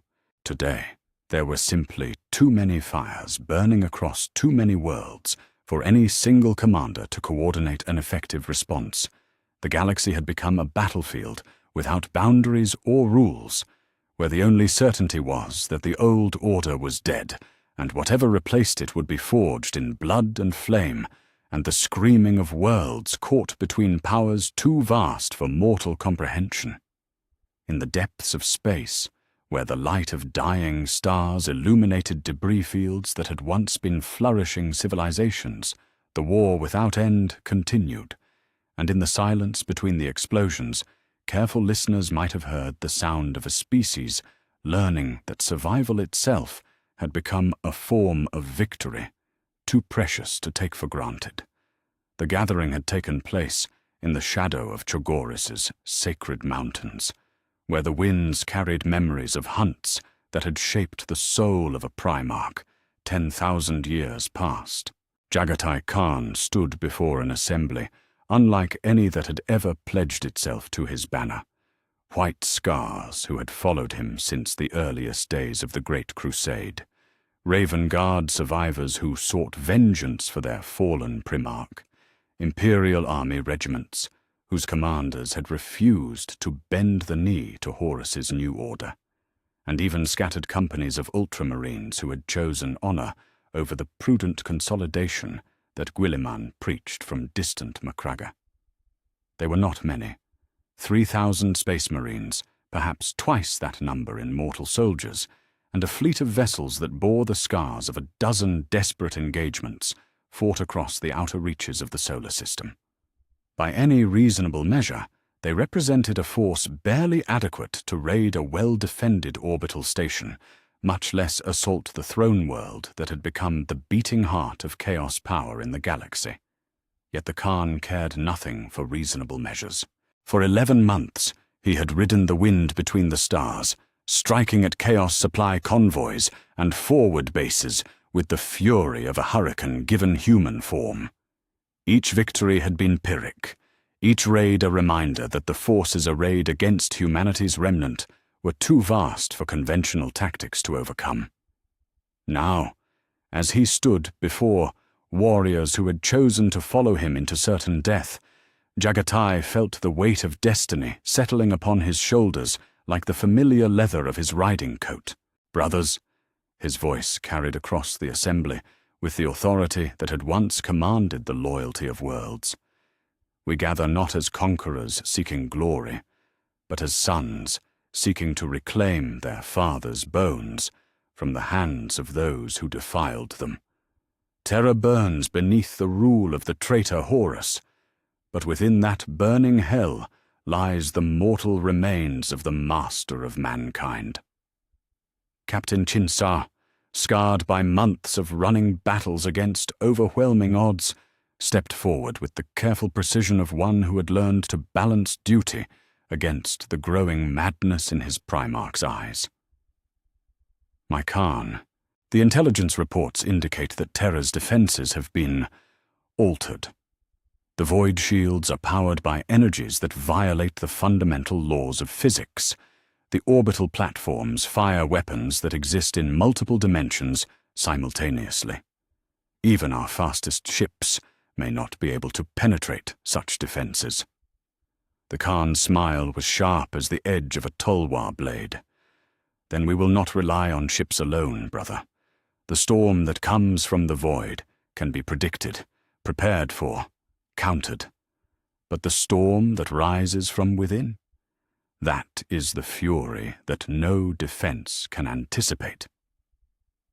The plan that followed was simplicity itself, as elegant and deadly as the steppes wind that had shaped the Khan's soul. While the main fleet engaged Terra's orbital defenses in a frontal assault designed to draw attention and resources, a small force of the fastest vessels would use the chaos of battle to slip through the outer perimeter and make planetfall in the ruins of what had once been the Imperial city. From there, they would fight their way to the palace through streets that had witnessed 10,000 years of human history, seeking not victory, but the simple dignity of dying beside their father's remains. The assault began at the edge of the solar system, where the Khan's fleet materialized from warp translation points that had been calculated to provide maximum surprise. Yet even as their ships accelerated toward Terra on pillars of nuclear fire, it became clear that surprise was an illusion in a system where the very fabric of reality had been perverted by chaos influence. The orbital defenses that responded to their approach were no longer the familiar constructs of human engineering that the Khan's forces had trained to fight. Where once Imperial defense platforms had mounted conventional weapons powered by plasma reactors and ammunition magazines, now twisted spires of impossible geometry fired projectiles that existed simultaneously as matter, energy, and pure malevolent thought. Strike Captain Gemulan commanded the White Scar's vessel Wind Rider as it danced through a maze of energy beams that seemed to bend space-time around their passage. His ship's machine spirit screamed warnings in languages that had never existed, its sensors detecting weapons, signatures that violated every principle of warfare that humanity had developed across its expansion among the stars. "The enemy platforms are firing temporal displacement warheads," reported the ship's navigator, his voice cracking with strain as he attempted to guide them through space that no longer obeyed the basic laws of three-dimensional geometry. Each impact creates localized time distortions. Ships hit by those weapons don't just die, my lord. They cease to have ever existed. Yet the Khan's forces pressed onward, their speed and maneuverability allowing them to avoid the worst of the defensive fire while their own weapons carved bloody furrows through formations of chaos vessels that moved with unnatural coordination. The battle was a masterpiece of mobile warfare, each squadron executing maneuvers that would have been impossible for less skilled pilots, but even their legendary skill could not overcome the fundamental disadvantage they faced. The breakthrough came not through superior tactics, but through pure audacity. As the main fleet engaged the orbital defenses in a slugging match that was slowly bleeding both sides white, the Khan himself led a squadron of 12 fighters through a gap in the enemy formation that existed for less than 30 seconds. His modified interceptor, pushed beyond all reasonable limits of performance, screamed through Terra's upper atmosphere, trailing plasma fire from weapons that had been firing continuously for 6 hours. Below them, the planet that had given birth to humanity revealed the full scope of what it had become. The continents themselves had been reshaped by forces that cared nothing for geographical logic, their surfaces bearing the scars of transformations that would have driven the Emperor himself to despair. Where once the Imperial city had sprawled across thousands of square kilometers in a monument to human achievement, Now twisted spires reached toward the sky like fingers of some vast buried god trying to claw its way to the surface. The Khan's fighter touched down in what had once been Heroes' Square, where statues of the Emperor's greatest champions had stood in eternal vigilance. Now those same statues had been transformed into monuments to different virtues, brass forms that screamed eternal rage, crystalline figures that shifted through geometries that hurt the mind to perceive, diseased shapes that wept tears of beautiful poison, and perfected sculptures whose beauty was so terrible that mortal eyes could not look upon them without risking madness. "Form up on me," the Khan commanded, as his surviving warriors emerged from their crashed and damaged fighters. Of the 12 who had attempted the landing, only 7 remained combat effective. The others had been claimed not by enemy fire, but by the simple impossibility of existing in a place where reality itself had become hostile to baseline human consciousness. The march through the corrupted imperial city was a journey through a landscape that belonged more to nightmare than to any world where mortals were meant to walk. The streets themselves shifted underfoot, their surfaces flowing like liquid stone according to patterns that seemed to respond to the emotional states of those who walked upon them. Buildings that had stood for millennia now bore architecture that incorporated principles of construction that violated the basic laws of physics, their walls existing in more dimensions than human minds could process. Yet the Khan pressed forward, his tulwar blazing with energies drawn from his own indomitable will, as he carved a path through demons that materialized from the very air. Behind him, his surviving warriors fought with the desperate fury of men who knew that they would never leave this place alive, their bolters spitting death at enemies that reformed moments after being destroyed. The resistance they encountered was not the organized defense of a fortress under siege, but something far more disturbing: the casual hostility of a place that had become fundamentally inimical to human life. Citizens of Terra, transformed by months of exposure to chaos influence, attacked with claws and teeth and weapons forged from crystallized despair.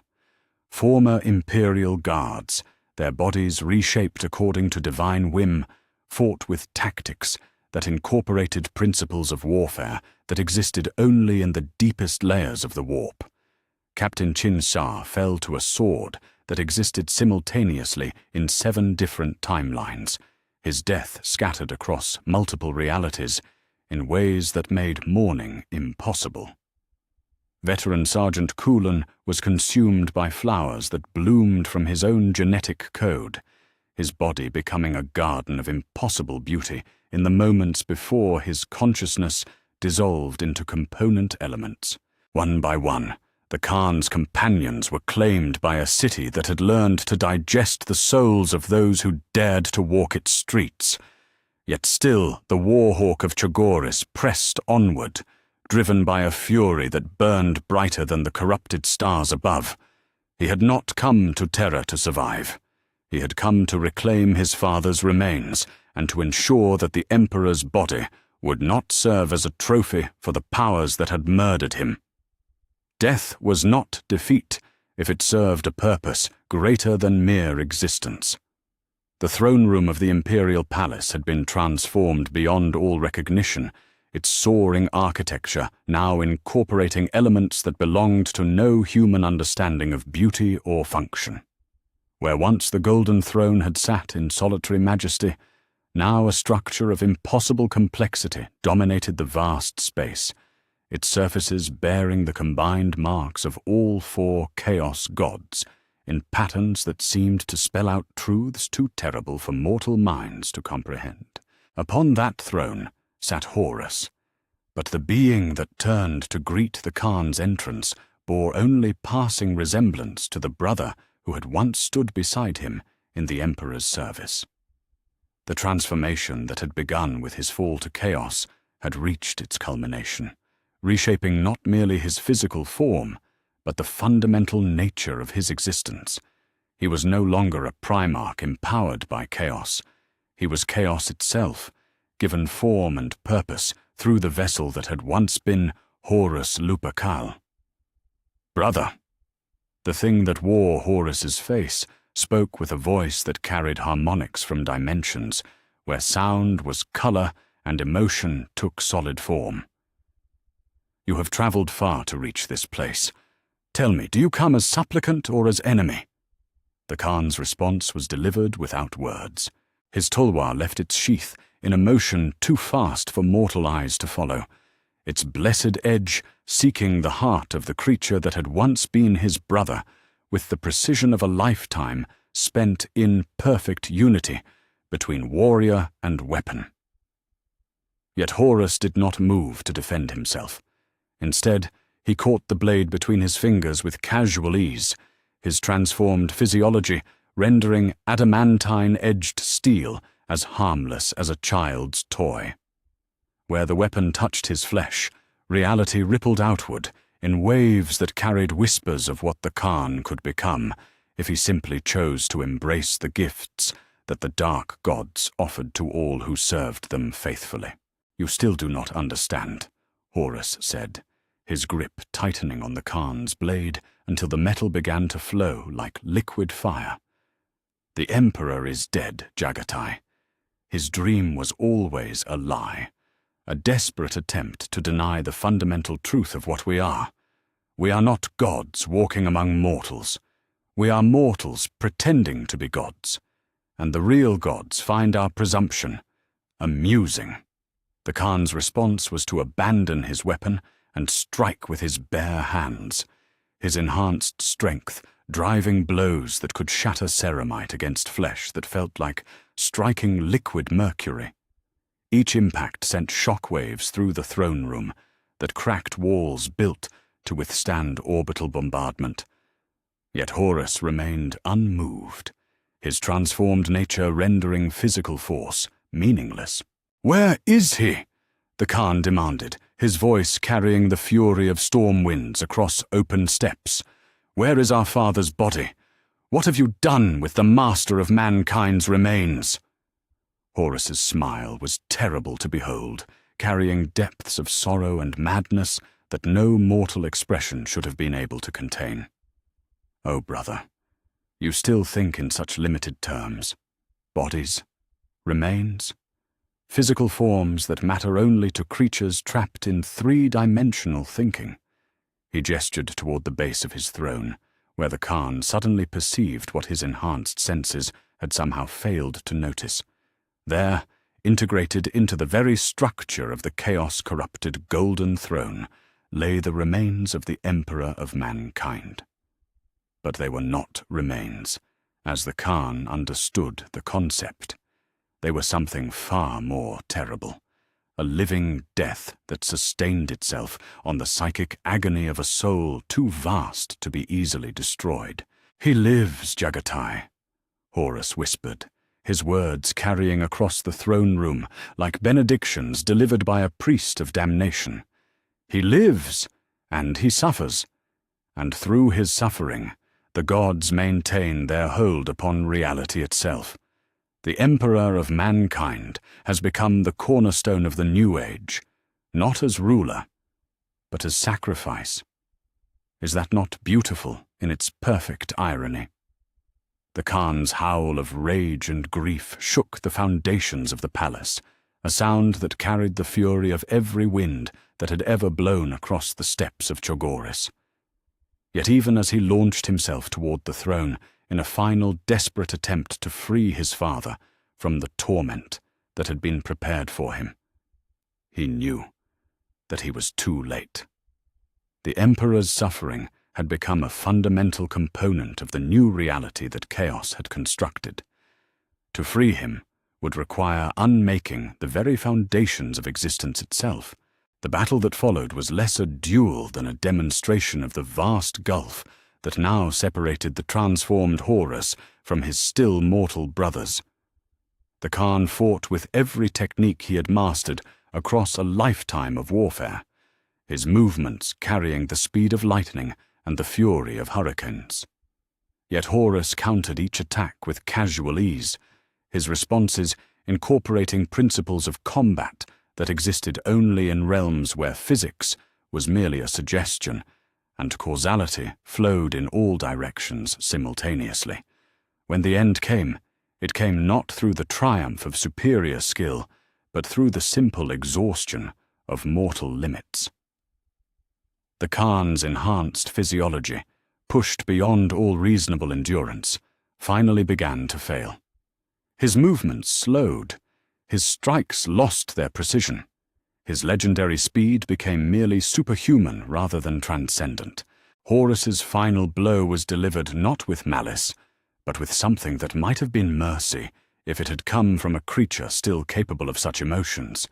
His claws, empowered by the combined will of 4 gods, pierced the Khan's primary heart and severed the spinal column in a single motion that granted death without prolonged suffering. As the warhawk of Chogoris fell beside the tortured remains of his father, Horus knelt beside his brother's body and felt something stir within the depths of his transformed consciousness. For a moment, the voices of the dark gods grew quiet, and in that silence he remembered what it had felt like to love his brothers and serve a cause greater than his own ambition. "I am sorry, Jagatai," he whispered, his words carrying genuine grief for perhaps the first time since his transformation had begun. "You deserved better than this. We all deserved better than this." Yet even as he spoke the words, Horus could feel the attention of his divine masters returning, their presence pressing against his consciousness like brands applied to exposed nerve endings. The moment of clarity faded, consumed by the overwhelming need to serve purposes that stretched far beyond any mortal understanding of meaning or value. The Khan's body was placed beside the Emperor's tortured form, another trophy in the collection that chaos had assembled to mark its victory over humanity's greatest champions. Outside the throne room, the news of his death spread through the corrupted streets of Terra like a song of triumph, carried by demon tongues to every corner of a galaxy that had learned to feast on the suffering of heroes. The last free wind had been stilled. The final hunt was over.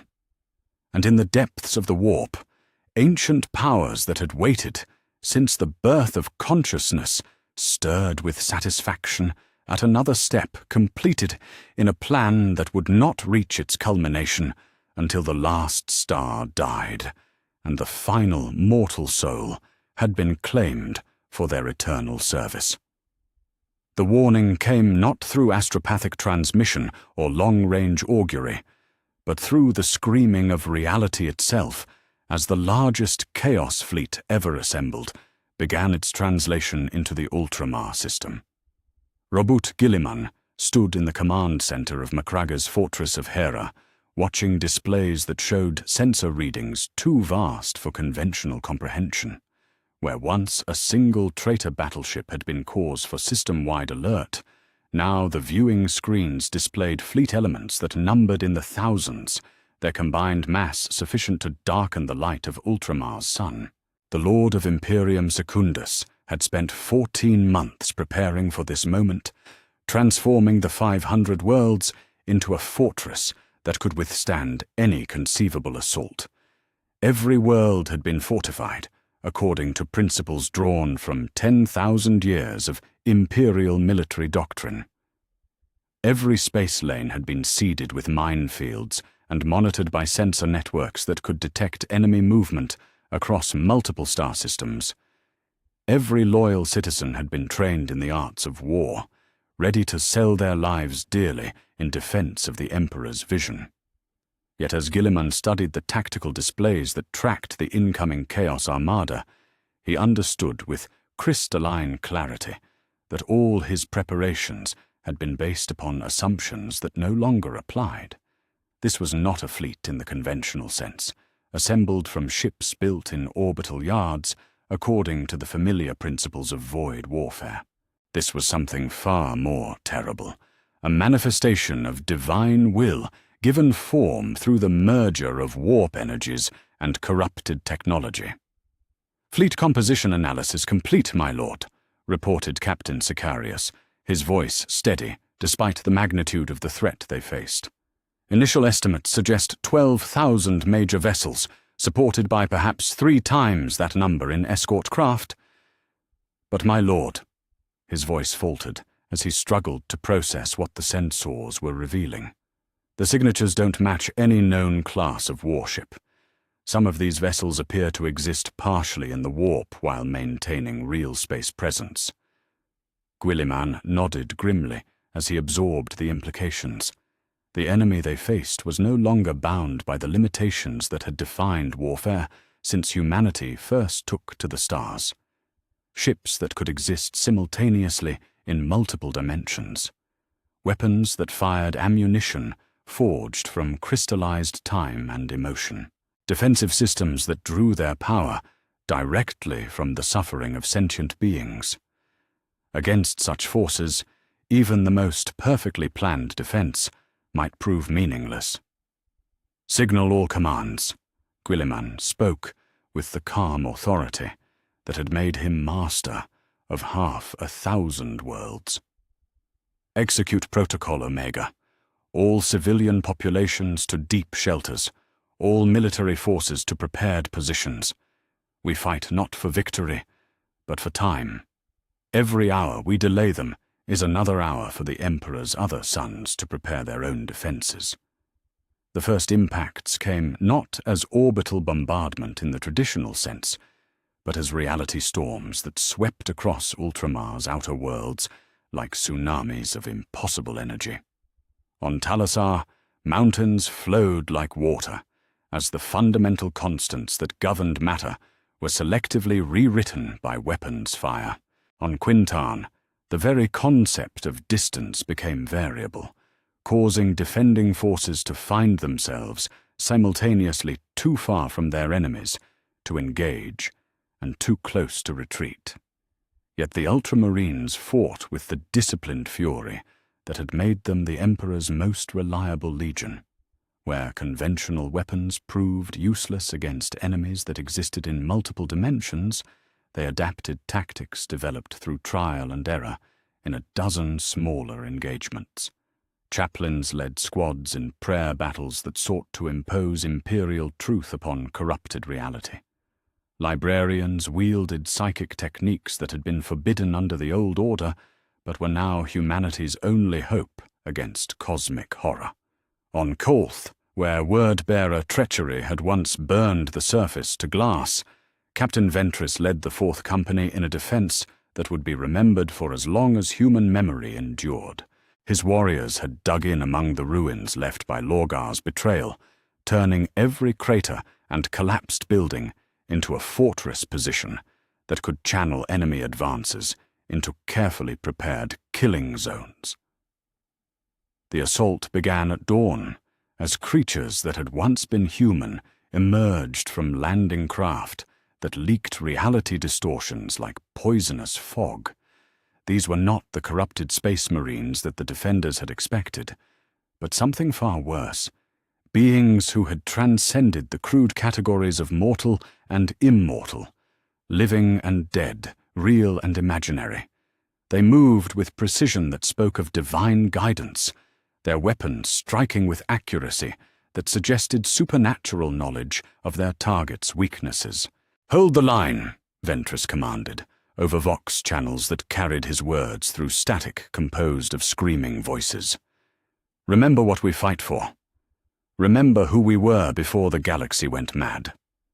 We are Ultramarines. We are the Emperor's chosen. We do not break." Yet even as his warriors died around him, cut down by weapons that killed not merely the body, but the memory of the person who had once inhabited it, Ventress understood that courage alone would not be sufficient. The enemy they faced possessed advantages that transcended tactical brilliance or superior equipment. They fought with the backing of gods whose very existence was a violation of the natural order. The breakthrough came not through frontal assault, but through betrayal from within. Among the refugees that Imperium Secundus had welcomed from worlds fallen to chaos were agents whose corruption ran deeper than any psychic screening could detect. When the moment came, they struck not at military targets, but at the fundamental systems that maintained civilization itself. Power grids collapsed as their machine spirits were converted to demon hosts. Communication networks failed as their data streams were poisoned with viral prayers that transformed loyal servants into unwilling cultists. Even the great void shields that protected Ultramar's primary worlds began to flicker as the ancient rites that maintained them were perverted by corrupted tech priests who had learned to worship the Omnissiah's dark reflection. As the outer defenses crumbled, Guilliman made the decision that would define his legacy in the dark age that was to come. Rather than attempt to hold untenable positions, he ordered a fighting withdrawal to Macragga itself, concentrating all remaining loyal forces for a final stand on the world that had been his home for 10,000 years. The siege of Macragga began with omens that would have driven ancient astrologers to madness. The planet's moons changed color and position in their orbits, rearranging themselves according to numerological principles that existed only in the deepest layers of chaos theory. The very air became thick with potential, each breath carrying the taste of futures that mortal minds were not equipped to process. Guilliman stood upon the walls of Hera's crown, the fortress that had been his father's gift to the world that had shaped a Primarch, watching as the enemy assembled their forces on the plains below. What he saw there defied every principle of military organization that he had mastered across 3 centuries of warfare. The Chaos Army was not arranged according to tactical doctrine, but according to aesthetic principles that hurt the mind to perceive. Units were positioned to form patterns that pleased the dark gods, rather than to maximize military effectiveness. War machines moved in formations that created mathematical harmonies, audible only to enhanced hearing. The very ground beneath the enemy forces began to reshape itself, flowing like liquid stone to create terrain features that existed for no purpose other than to achieve perfect geometric beauty. Yet beneath this apparent madness lay a strategic intelligence that made Guilliman's enhanced mind recoil with recognition. This was not the random violence of maddened cultists, but the deliberate application of principles that incorporated aspects of warfare that existed beyond the 3-dimensional reality where conventional tactics applied. "My lord," Captain Agamemnon approached with intelligence reports that painted an increasingly grim picture. Enemy forces include elements from at least 7 traitor legions, plus demon auxiliaries that our cogitators cannot classify. But the most concerning development is the presence confirmed in the enemy command structure. Guilliman's expression grew grim as he absorbed the implications. "Which of my brothers leads this assault, Captain?" "Fulgrim, my lord. The Phoenician himself commands the siege. Our forward observers report that he has been changed. The descriptions are difficult to believe, but multiple sources confirm transformation beyond normal chaos mutation." The news struck Guilliman like a physical blow. Fulgrim had been among the most beautiful of the Primarchs, a being whose perfection had been both inspiration and curse throughout the Great Crusade. To face him now, corrupted by powers that had learned to weaponize beauty itself, would be a trial that tested not merely military skill, but the fundamental will to continue existing in a universe where such transformations were possible. The assault began not with bombardment, but with music. Across the enemy lines, instruments that existed in more than 3 dimensions began to play melodies that rewrote the basic laws of physics through harmonic resonance. Defending forces found their weapons refusing to fire as their machine spirits were seduced by songs too beautiful for artificial intelligence to resist. fortress walls began to crack along patterns that formed geometric mandalas, visible only from orbital altitude. Guilliman led the defense with the methodical precision that had made him master of 500 worlds. But even his strategic brilliance could not overcome enemies who fought according to rules that existed beyond conventional military understanding. Where his forces achieved local victories, they found their triumphs transformed into defeats by reality shifts that made success indistinguishable from failure. The final breakthrough came when Fulgrim himself took to the field, his transformed presence warping space around him in ways that made accurate fire impossible. The Primarch, who had once been the Emperor's most perfect son, now moved with grace that existed beyond mortal capacity to perceive, his every gesture creating art so terrible that defending forces found themselves paralyzed by the sheer beauty of their own destruction. "Brother," Fulgrim's voice carried across the battlefield with harmonics that made the air itself weep with joy. "You have fought magnificently, but surely you see the futility of resistance. Join us willingly, and your transformation will be a masterpiece that spans millennia. Resist further, and you will simply be broken like so many pieces of crude clay." Guilliman's response was delivered not with words, but with the roar of his bolt pistol, its blessed ammunition seeking the heart of the creature that had once shared his father's love. Yet Fulgrim caught the rounds in mid-air, their kinetic energy transformed into motes of light that danced around his perfect fingers like tame stars. The duel that followed was less a battle than a demonstration of the vast gulf that now separated the transformed from the merely transhuman. Guilliman fought with every technique he had mastered across 3 centuries of warfare, his movements carrying the precision of a being born to command and the fury of a son defending his father's vision. Yet Fulgrim countered each attack with responses that incorporated principles of combat that existed only in realms where beauty and violence had been merged into a single art form. When Fulgrim's blade finally pierced Guilliman's primary heart, it did so with such grace that the wound itself became a work of art too beautiful for mortal eyes to safely observe. The Lord of Ultramar fell not in ugly death, but in a transformation that spoke to the fundamental corruption of a universe where even murder could be made perfect.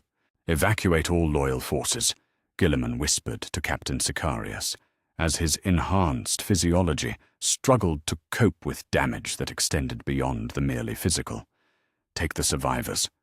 Find new worlds to defend. Never surrender the dream, no matter how dark the galaxy becomes." His final words were spoken not to his captains, but to the memory of a father whose vision had been worth defending, even unto death. "The Emperor protects," he whispered, as consciousness faded. "Even in defeat, even in darkness, the Emperor protects."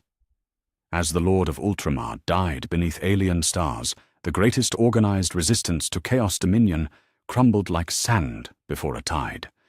Imperium Secundus, humanity's last hope for organized civilization, became another trophy in the collection that the dark gods had assembled to mark their victory over the species that had dared to dream of transcendence. The 500 worlds burned beneath skies that wept tears of liquid starlight, and in the depths of the warp, ancient powers that had waited since the birth of consciousness stirred with satisfaction at another step completed in a plan that would not reach its culmination until the last light died and the final soul had been claimed for their eternal service. The fortress of Genna Secundus had been built in the shadow of a dying star, its location chosen not for strategic value, but for the simple fact that no rational commander would think to look for survivors in a system whose sun was slowly consuming itself in nuclear fire. For 18 months, the abandoned mining station had served as a gathering point for the scattered remnants of loyalist forces, its corridors echoing with the footsteps of warriors who represented the final fragments of the Emperor's great dream. Captain Lysander of the Imperial Fists stood before the great blast door that sealed the station's primary assembly chamber, his scarred features reflecting the weight of losses that defied numerical comprehension. Behind that door waited the last free commanders of humanity's scattered legions, men who had witnessed the death of their primarchs, the fall of their home worlds, and the corruption of everything they had sworn to protect. They had come here not to plan victory, but to decide how best to preserve meaning in a galaxy that had forgotten what the word meant. The chamber itself bore the marks of hasty conversion from industrial facility to military command center. Where once ore processors had refined minerals torn from asteroid hearts, now tactical displays showed the true scope of the catastrophe that had befallen human civilization. Red icons marked worlds that had fallen to chaos corruption. Grey symbols indicated systems where imperial authority had simply collapsed into anarchy. The few remaining blue markers, representing worlds still loyal to the Emperor's memory, could be counted on the fingers of 2 hands. "Brothers," Lysander began, his voice carrying to every corner of the chamber, where 43 officers sat in silence that spoke of grief too profound for words. "We gather not as victors planning the next campaign, but as survivors attempting to understand what remains of the war we thought we were fighting." Captain Shrike of the Raven Guard was the first to speak, his pale features bearing the marks of wounds that had never properly healed during months of running battles against overwhelming odds. "The strategic situation is clear enough, Lysander. We have no worlds, no fleets worthy of the name, and no primarchs left to guide us. The Emperor is dead, his dream lies in ashes, and we are the last mourners at civilization's funeral." The words hung in the recycled air like an accusation, each syllable a weight that pressed against the souls of warriors who had been trained to believe that duty could overcome any obstacle, that courage could triumph over any enemy. Yet the evidence displayed on their tactical screens spoke to realities that transcended human determination or transhuman capabilities. Master Chaplain Cassius of the Ultramarines spoke from the shadows, where his massive frame had remained motionless since the assembly began. "The numbers tell only part of the story, brothers. We have lost our primarchs, our home worlds, our fleets. But we haven't lost the truth that they died to preserve. The Emperor's vision endures in every oath we swore, every prayer we offer, every moment when we choose righteousness over expedience." His words sparked something in the gathered officers, a stirring of the idealism that had once driven them to conquer galaxies in service to a dream of human transcendence. Yet even as hope flickered in their enhanced hearts, cold strategic reality reasserted itself through the voice of Captain Sharokin of the Iron Hands. "Inspiration will not resurrect the dead or restore our broken fleets," he said, his augmetic eye whirring as it focused on the tactical displays. "We have 47,000 space marines scattered across a dozen systems, supplied by resources that will sustain operations for perhaps 6 months. Against us stand the combined forces of chaos, numbering in the millions and equipped with weapons that violate the basic laws of physics. Even heroic sacrifice has its limits." The debate that followed laid bare the fundamental question that haunted every survivor of humanity's golden age. When resistance became impossible, what obligations remained to the ideals that had once seemed eternal? Some voices spoke of final charges against chaos strongholds, glorious last stands that would ensure their names were remembered in whatever histories the future might produce. Others advocated for strategic withdrawal to the galaxy's rim, where small enclaves might preserve fragments of imperial civilization until circumstances changed. Yet it was the quiet voice of Sergeant Dante of the Blood Angels that cut through the theological arguments and strategic discussions to reach the heart of what they faced. Brothers, we speak of preserving the Emperor's vision as if it were something that could be stored in databanks or hidden in fortress vaults. But what was that vision, truly? Was it the conquest of worlds, the expansion of human dominion across the stars? Or was it something deeper, the belief that humanity could transcend its limitations and become worthy of the gifts our Father gave us? The question struck the assembled commanders with the force of revelation. They had been thinking in terms of military campaigns and political structures, but the true legacy of the Emperor had never been institutional.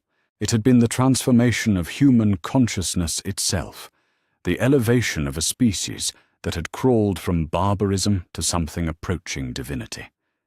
Captain Sicarius of the Ultramarines was the first to grasp the implications. You speak of faith, Brother Dante. Of preserving not the Imperium as a political entity, but the imperial truth as a living creed. Even if we cannot defeat the forces of chaos in open battle, we can ensure that the Emperor's teachings endure in the hearts of those who still believe. The recognition spread through the chamber like wildfire as the assembled commanders began to understand what their true mission had become. They were no longer generals planning military campaigns, but apostles preparing to carry a sacred message into the darkness that had consumed their civilization. The Emperor's vision would survive not through conquest, but through conversion, not through force of arms, but through the power of faith maintained in secret against impossible odds.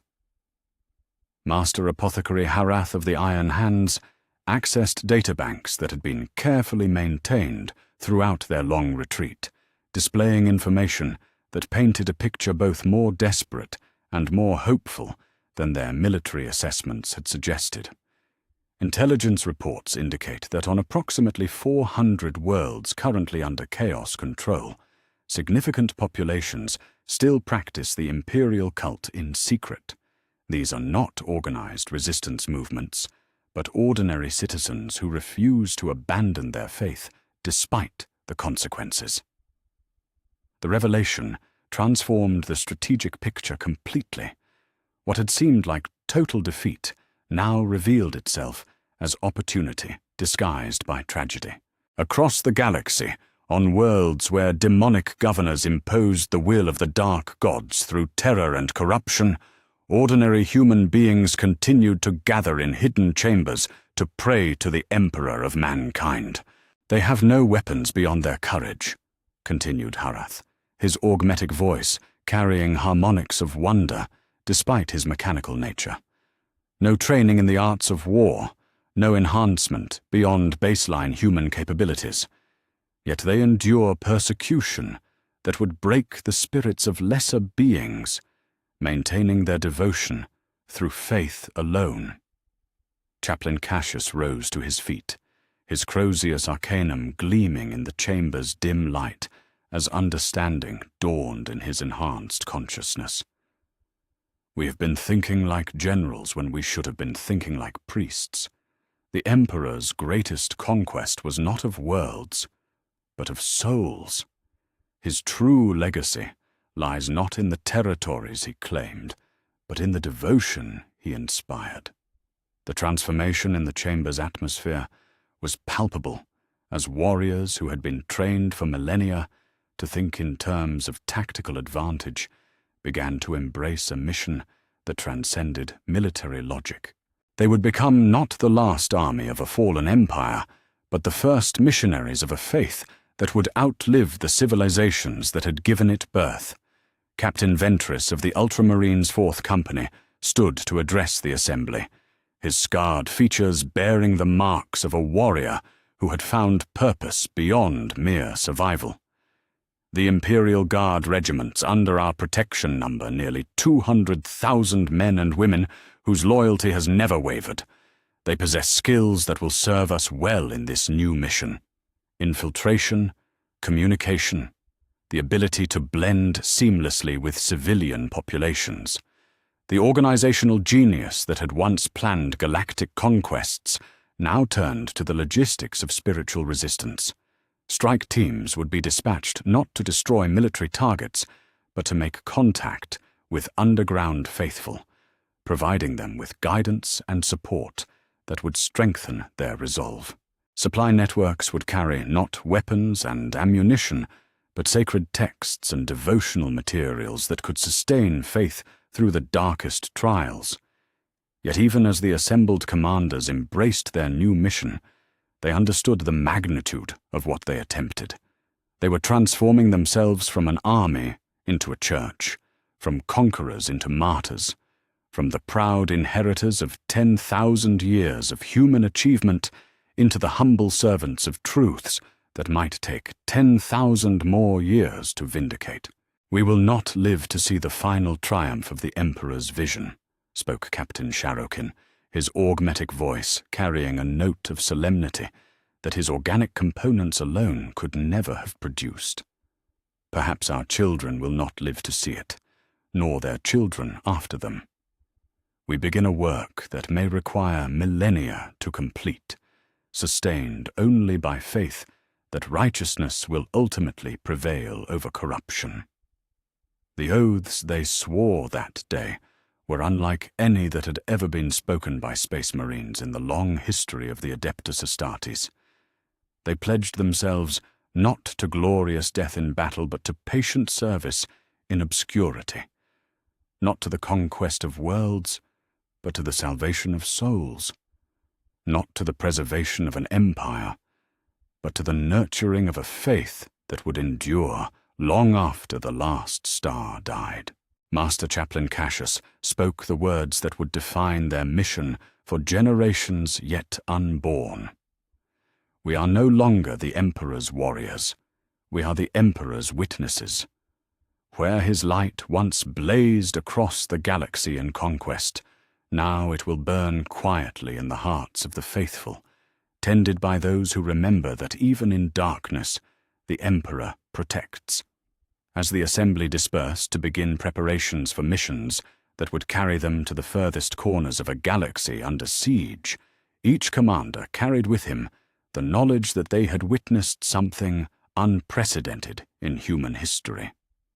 An empire had died, but from its ashes, a faith was being born that would prove more durable than any political structure, more persistent than any military campaign, more powerful than any weapon that had ever been forged. The age of conquest was over. The age of martyrdom had begun, and in the hidden chambers where the faithful gathered to pray, the Emperor's name would be whispered with a devotion that transcended death itself, carried forward by those who understood that the greatest victories are won not on battlefields, but in the unconquerable depths of the human soul. In the silence that followed their departure, the empty fortress of Genna Secundus bore witness to the end of one chapter of human history and the beginning of another. The last soldiers of the Imperium had become the first saints of a faith that would outlive the gods who thought they had destroyed it, preserved by ordinary mortals whose extraordinary courage would prove that even in the darkest age, hope could not be fully extinguished. 3 years had passed since the last organized resistance to chaos rule had been crushed beneath the weight of divine will, and the galaxy had learned to breathe in the new atmosphere that the dark gods had crafted for their pleasure. From the twisted spires of Terra, where Horus Lupercal held court in a throne room that existed in more dimensions than human mathematics could describe, the War Master's authority stretched across 1,000,000 worlds that had been remade in the image of powers older than civilization itself. Yet for all the magnificence of his transformed empire, for all the worship that ascended from 1,000,000,000,000 souls who had learned to find beauty in corruption and purpose in damnation, Horus felt only the weight of chains that had been forged from his own ambitions and tempered in the fires of cosmic treachery. The marks of all 4 chaos gods adorned his flesh in patterns that shifted according to divine mood, each brand a reminder that his body was no longer his own possession, but a vessel that belonged to entities whose very existence was a violation of natural law. The morning court convened in the Hall of Infinite Mirrors, where the walls reflected not the present moment, but every possible future that might spring from the decisions made within that sacred space. Horus sat upon his throne of living brass and crystallized time, watching as administrators who had once served the Imperium's bureaucracy now managed the affairs of an empire that incorporated principles of governance drawn from the deepest layers of the warp. Lord Administrator Malthorn, who had once calculated supply requirements for Imperial Guard regiments, now determined the precise measurements of suffering required to maintain stable warp rifts above industrial worlds. His augmetic eyes had been replaced with sensors that could perceive the emotional resonance of entire populations, allowing him to adjust tribute requirements with mathematical precision that ensured maximum psychic output without triggering revolts that might disrupt production. My lord. Malthorn's voice carried harmonics that spoke of communion with entities whose names existed only in languages that had never been spoken by mortal tongues. The quarterly efficiency reports indicate a 12% increase in devotional energy generation across the segmentum solar. The integration of daemon overseers into factory management has exceeded all projected performance parameters. Horus nodded with the gesture of a ruler who had learned to govern through mechanisms that would have driven his father to despair.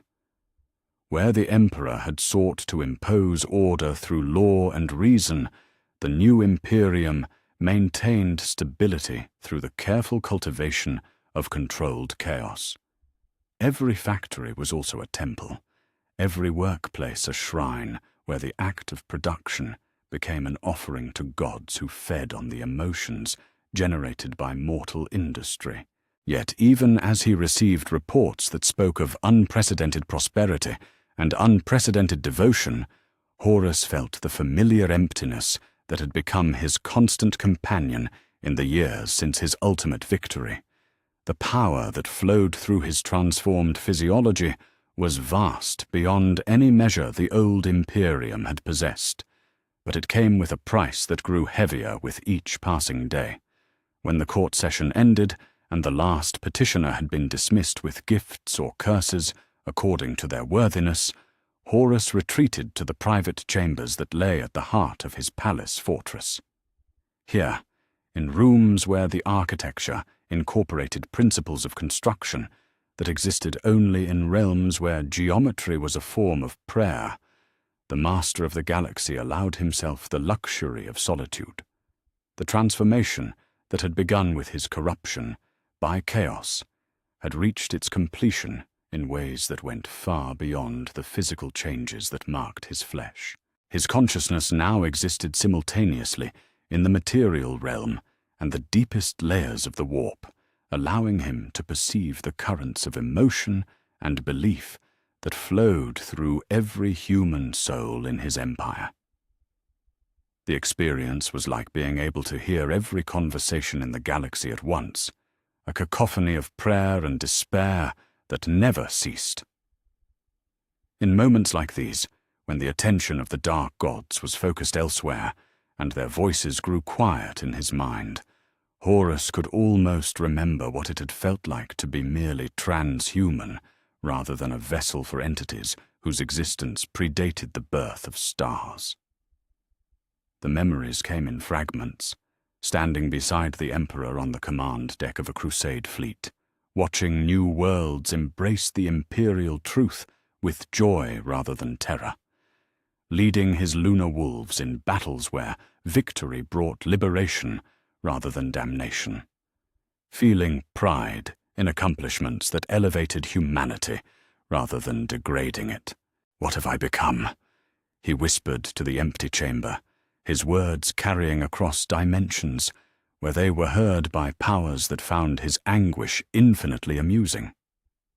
The question had no answer that his transformed consciousness could accept, for to acknowledge the truth would be to confront the magnitude of what he had traded away in pursuit of victory over a father who had never been the tyrant he had convinced himself to believe.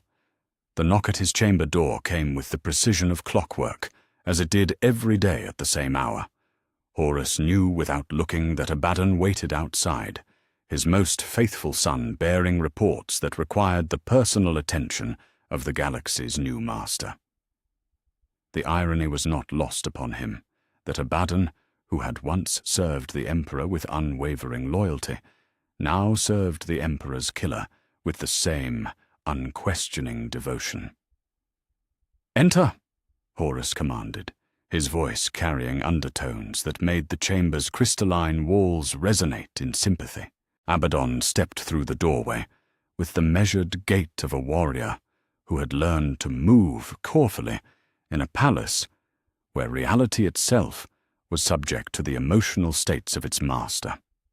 "My lord," Abaddon spoke with the careful formality that had become necessary when addressing a being whose mere displeasure could rewrite the fundamental laws of physics. The reports from the outer systems indicate growing tensions between the administrative hierarchies. The servants of different gods increasingly come into conflict over policy implementation. Horus felt the familiar weight of governing an empire that had been built on principles of controlled chaos settling upon his shoulders. The dark gods had never been comfortable allies, their alliance in corrupting him having been motivated by shared opportunity rather than shared vision. Now that their victory was complete, the ancient rivalries between Khorne and Slaanesh, Tzeentch and Nurgle were beginning to reassert themselves through the mortals who served as their instruments. "Elaborate," Horus said, though he already knew what Abaddon would report. The same conflicts arose every few months, requiring his personal intervention to maintain the delicate balance that kept his empire from tearing itself apart. The Khornat administrators demand increased military expenditures and expanded recruitment for the eternal wars that rage along our borders. They argue that stagnation is weakness, that conquest must continue until every world in the galaxy bears the mark of the blood god. The Nurgle cultists counter that stability requires periods of decay and renewal, that too much growth too quickly will lead to systemic collapse. Abaddon paused, his scarred features reflecting the discomfort of a warrior required to navigate theological disputes rather than simple military conflicts. Meanwhile, the Tzeentch servants insist that all policy must serve the greater plan of cosmic change, even if that means sabotaging short-term efficiency, and the Slaanesh cults demand resources for artistic projects that they claim will elevate the Empire's cultural achievements beyond mere survival.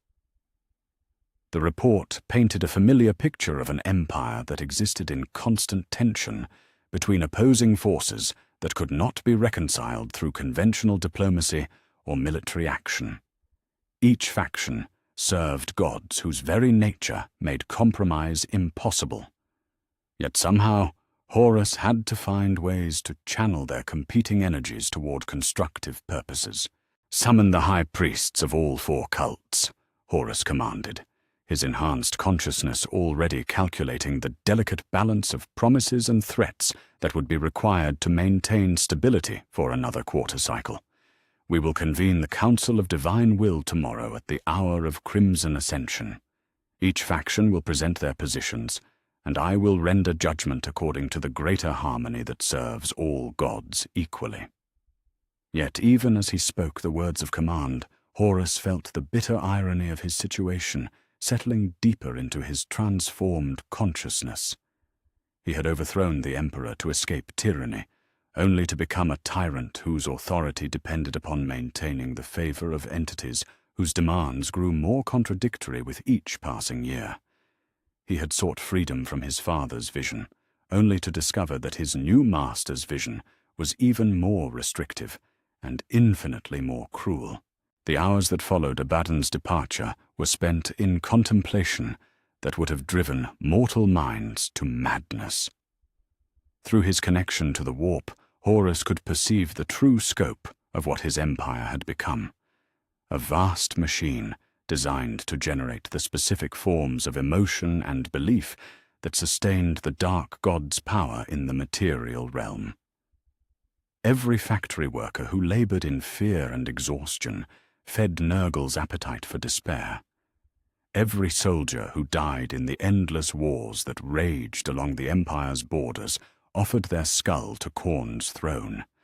Every artist who struggled to achieve impossible perfection in service to Slanesh's aesthetic vision surrendered another fragment of their soul to the Prince of Excess. Every scholar who delved too deeply into forbidden knowledge that drove them to madness served Tzeentch's appetite for change and corruption. The efficiency of the system was perfect in its horror, a closed loop that transformed human suffering into divine power with mathematical precision. Yet Horus understood that he was not the architect of this machine, but merely its most visible component, a focal point that allowed the gods to direct their will into reality while maintaining the illusion that mortals retained some measure of agency. "I am not their champion," he whispered to the shadows that danced in patterns too complex for three-dimensional geometry to contain. "I am their slave, decorated with the symbols of authority to disguise the chains that bind me more completely than any mortal prisoner." The realization brought with it a wave of self-loathing so intense that the palace walls began to weep tears of liquid brass, their surfaces reflecting not the present moment, but the countless futures where Horus's empire would continue to grind human souls into psychic fuel for entities whose hunger could never be satisfied. He had not rescued humanity from the emperor's tyranny. He had delivered them into a form of bondage that made the old Imperium's authoritarianism seem like the gentlest guidance. Yet what choice remained to him? The transformation that had given him the power to challenge the emperor had also bound him so completely to the will of the dark gods that rebellion against them was literally impossible. His consciousness existed at their pleasure, his body shaped according to their design. His very thoughts filtered through neural pathways that had been rewritten to serve their purposes rather than his own. In the depths of his private agony, Horus began to understand the true meaning of the warning his father had tried to give him in those final moments aboard the vengeful spirit. The Emperor had not been speaking of external enemies or cosmic threats, but of the internal corruption that would consume anyone who sought to wield the power of chaos for their own ends. The gods didn't make bargains with mortals, they devoured them, wearing their forms like masks while pursuing agendas that stretched across eons. As the night cycle progressed, and Terra's blood-red moons traced their impossible paths across skies that displayed constellations from 17 different dimensions, Horus sat upon his throne of living brass and contemplated the empire that bore his name but served his masters. Tomorrow would bring new crises, new conflicts between the competing factions that represented different aspects of divine will. He would render judgment and maintain balance and ensure that the great machine continued to function with optimal efficiency. But tonight, in the solitude of chambers where even the demons feared to intrude upon his grief, Horus Lupercal allowed himself to mourn for the father he had killed, the brothers he had lost, and the dream of human transcendence that he had murdered in pursuit of a freedom that had proven to be the cruelest slavery of all. The galaxy belonged to chaos now, and chaos belonged to gods whose very existence was a violation of everything that had once made existence worthwhile. The victory was complete, the empire secure, the future assured for 10,000 years of carefully managed decline. And in the heart of that perfected hell, the thing that had once been Horus Lupercal wept tears that would never fall, for a golden age that would never return, in service to masters who would never die. 10 years had passed since the death of the Emperor of mankind, and the galaxy bore the scars of that loss, like wounds that had healed crooked, leaving civilization forever changed by the trauma it had endured. From the Eye of Terra to the eastern fringe, from the galactic core to the empty spaces between spiral arms, humanity had learned to live according to new truths that would have driven their ancestors to despair. On 1,000,000 worlds, children who had never known the golden age of imperial expansion played games that incorporated the worship of powers their grandparents had died fighting. They sang songs that praised the dark gods, with the same innocent joy that earlier generations had reserved for lullabies about the Emperor's protection. They drew pictures in the dirt that showed demons and space marines standing together in harmony, their young minds unable to comprehend a reality where such cooperation had once been the most fundamental impossibility. Yet in the hidden places where older memories endured, where shadows gathered in chambers that had been forgotten by the new order's meticulous bureaucracy, other children learned different songs. In basement shrines where aquillas were carved from scrap metal and prayer books were hand-copied by candlelight, the faithful maintained traditions that connected them to an age when hope had worn golden armor and carried a flaming sword. On the world of Mordian, where iron warriors had transformed the planet's military academies into training centers for chaos cultists, a washerwoman named Senna gathered her 3 grandchildren in the ruins of what had once been a cathedral of the Emperor Ascendant. The building's sacred symbols had been defaced with chaos iconography, its windows shattered and replaced with stained glass that showed scenes of divine corruption rather than human triumph. But beneath the altar, in chambers that the new rulers had overlooked in their haste to claim more obvious prizes, the old faith persevered. Senna's grandchildren, born into a world where the Emperor was remembered only as a failed tyrant whose death had liberated humanity from sterile oppression, listened with rapt attention as she told them stories their parents had forbidden them to hear. He was not a god, she whispered, her weathered hands holding a worn prayer book whose pages bore the stains of tears shed by generations of the faithful. He never claimed to be divine, but he loved us with a father's love, and he died protecting us from powers that would make us slaves to our own worst natures. The youngest child, a girl of 7 who had been born in the same year that Gilliman fell at Macraga, raised her hand with the earnestness that only children could muster when confronting cosmic questions. But grandmother, if the Emperor loved us, why did he abandon us? Why did he let the new lords take over everything? Senna's smile was soft and infinitely sad as she considered how to answer a question that theologians had debated for 10 millennia without reaching satisfactory conclusions. He didn't abandon us, child.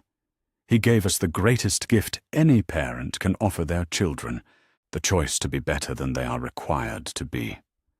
The Emperor could have made us incapable of choosing evil, but then our goodness would have meant nothing.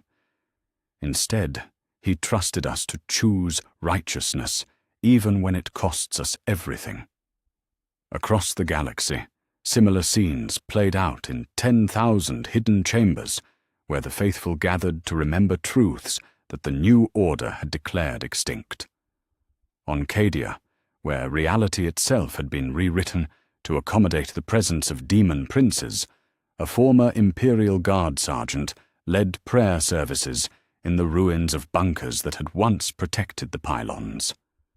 On Fenris, where the Space Wolves' great halls now echoed with the howls of creatures that were no longer entirely lupine, tribal elders taught their grandchildren the old stories about warriors who had served something greater than their own desires.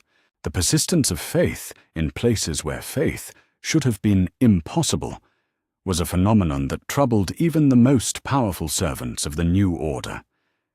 In his transformed throne room on Terra, Horus felt the whispered prayers of the faithful like pinpricks against his consciousness, small wounds that never healed because they were constantly renewed by believers who refused to accept that their god was dead. "My lord," Abaddon approached the throne with the careful deference that a decade of service had taught him to maintain. The reports from our administrators across the galaxy indicate continued growth in unauthorized religious activity. The cults of the Emperor persist despite our efforts to eliminate them through conversion or execution.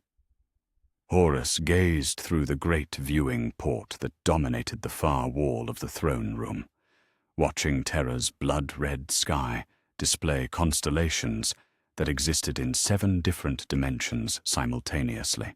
The planet that had given birth to humanity now served as a monument to their transformation, its every surface bearing testimony to the complete victory of chaos over the sterile order that had once defined human civilization. Yet somewhere in those transformed streets, Horus knew, the faithful still gathered in secret to pray to a dead god whose only miracle was the stubborn refusal of his followers to abandon hope. The knowledge filled him with emotions too complex for his transformed consciousness to fully process. Pride in humanity's endurance, rage at their refusal to embrace the gifts he had won for them, and something that might have been envy for believers whose faith remained pure, while his own had been corrupted beyond recognition. "Let them pray," he said finally, his voice carrying harmonics that made the throne room's crystalline walls resonate in sympathetic frequencies. What harm can the worship of a corpse do to an empire that spans the galaxy? Their faith is a relic of a failed age, as meaningless as the ruins of the cities we have transformed into shrines to our gods. Yet even as he spoke the words of dismissal, Horus felt their falseness settling in his consciousness like poison in an open wound. The faith of the Emperor's followers was not meaningless. It was perhaps the only force in the galaxy that remained beyond the reach of the Chaos Gods, the single element of human nature that could not be corrupted or consumed because it drew its strength from something that existed outside the material universe entirely. In the depths of the Imperial Palace, where the Emperor's mortal remains had been integrated into the foundation of the Chaos Throne, something stirred in response to the prayers that ascended from 10 million hidden shrines. Not consciousness in any sense that mortals could understand, for the Emperor's mind had been shattered beyond hope of resurrection, but something deeper than thought, older than reason, the simple recognition that love offered freely could never be truly destroyed, only transformed. The children who learned the old stories in hidden chambers would grow into adults who carried those stories forward into an uncertain future. Some would lose their faith, ground down by the reality of living in a universe where their prayers seemed to go unanswered. Others would find their devotion strengthened by adversity, their belief refined into something harder and more precious than any metal that had ever been forged in the Emperor's name. And a few, perhaps, would discover that faith itself was a form of power that drew its strength not from divine intervention, but from the simple human capacity to believe that righteousness would ultimately triumph over corruption, no matter how long the struggle might last, or how many generations would be required to see it through to completion, on a forge world in the galactic east, where demon engines worked alongside corrupted tech priests to produce weapons for the eternal wars that raged along the Empire's borders. A young woman named Thessarian carefully concealed an Aquila pendant beneath her work robes as she began another shift in the manufactorums. The pendant had belonged to her grandfather, who had died rather than renounce his faith in the Emperor's vision. Her father had carried it through 30 years of secret worship before passing it to her on his deathbed. She knew the risks of maintaining such a relic in a place where possession of imperial iconography was punishable by transformation into raw material for demon engine construction. She understood that her faith made her vulnerable to discovery by supervisors whose augmetic eyes could perceive the emotional resonance of heretical thoughts. Yet she wore the pendant anyway, because some truths were worth preserving regardless of the cost. As she took her position at the assembly station, where bolt shell casings were inscribed with chaos runes designed to invoke the blessing of the dark gods, Thessarian whispered a prayer so quietly that even her enhanced hearing could barely detect it. The words were simple, learned by rote from her grandfather's teachings. The Emperor protects those who protect others. Grant me strength to serve those who cannot serve themselves. Guide me in righteousness until the stars burn out and the last light dies. The prayer was answered not with miraculous intervention or divine revelation, but with something far more precious, the quiet certainty that she was part of something larger than herself, connected across space and time to every soul who had ever chosen goodness despite the temptation to embrace easier paths. In the throne room on Terra, Horus felt the touch of that prayer along with 10 million others, a constellation of faith that blazed in the darkness of his consciousness like stars refusing to be extinguished by the void between galaxies. For a moment, he was overwhelmed by a vision of what the galaxy might have become if he had found the strength to resist the whispers that had led him down the path to damnation.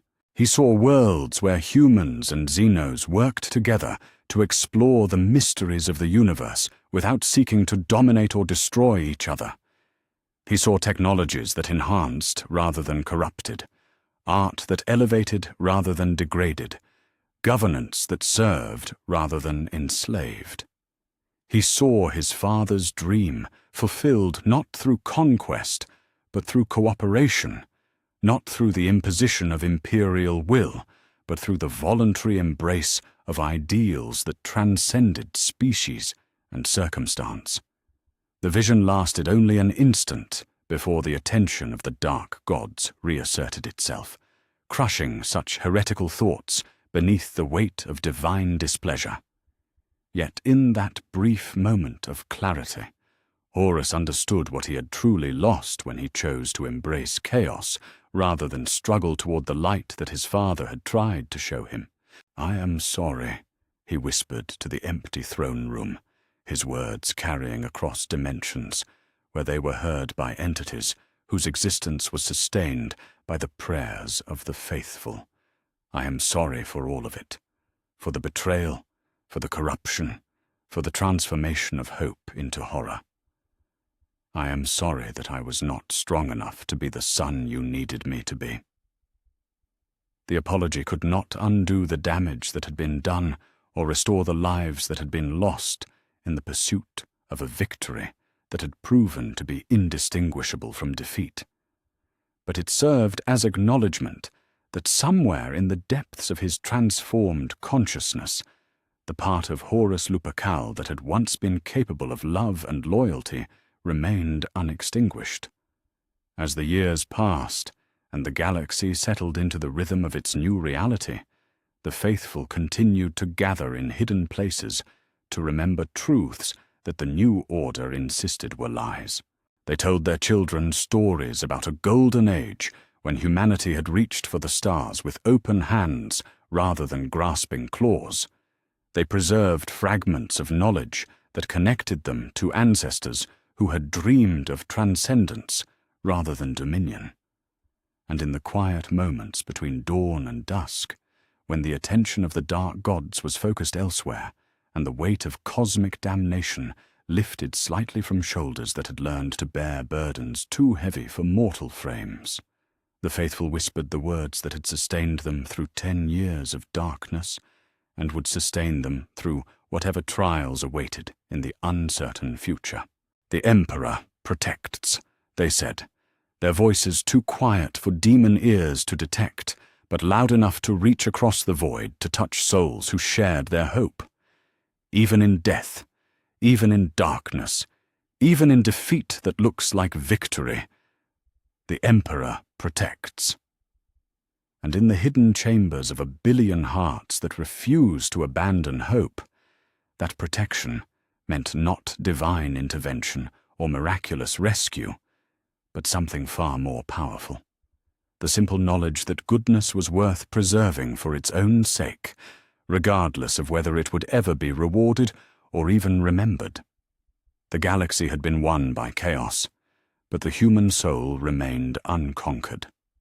That was victory enough for those who understood that the greatest battles are fought not on distant worlds, but in the space between one heartbeat and the next, where every choice to serve something greater than oneself becomes an act of faith that transcends mortality itself. The Emperor protects even in death.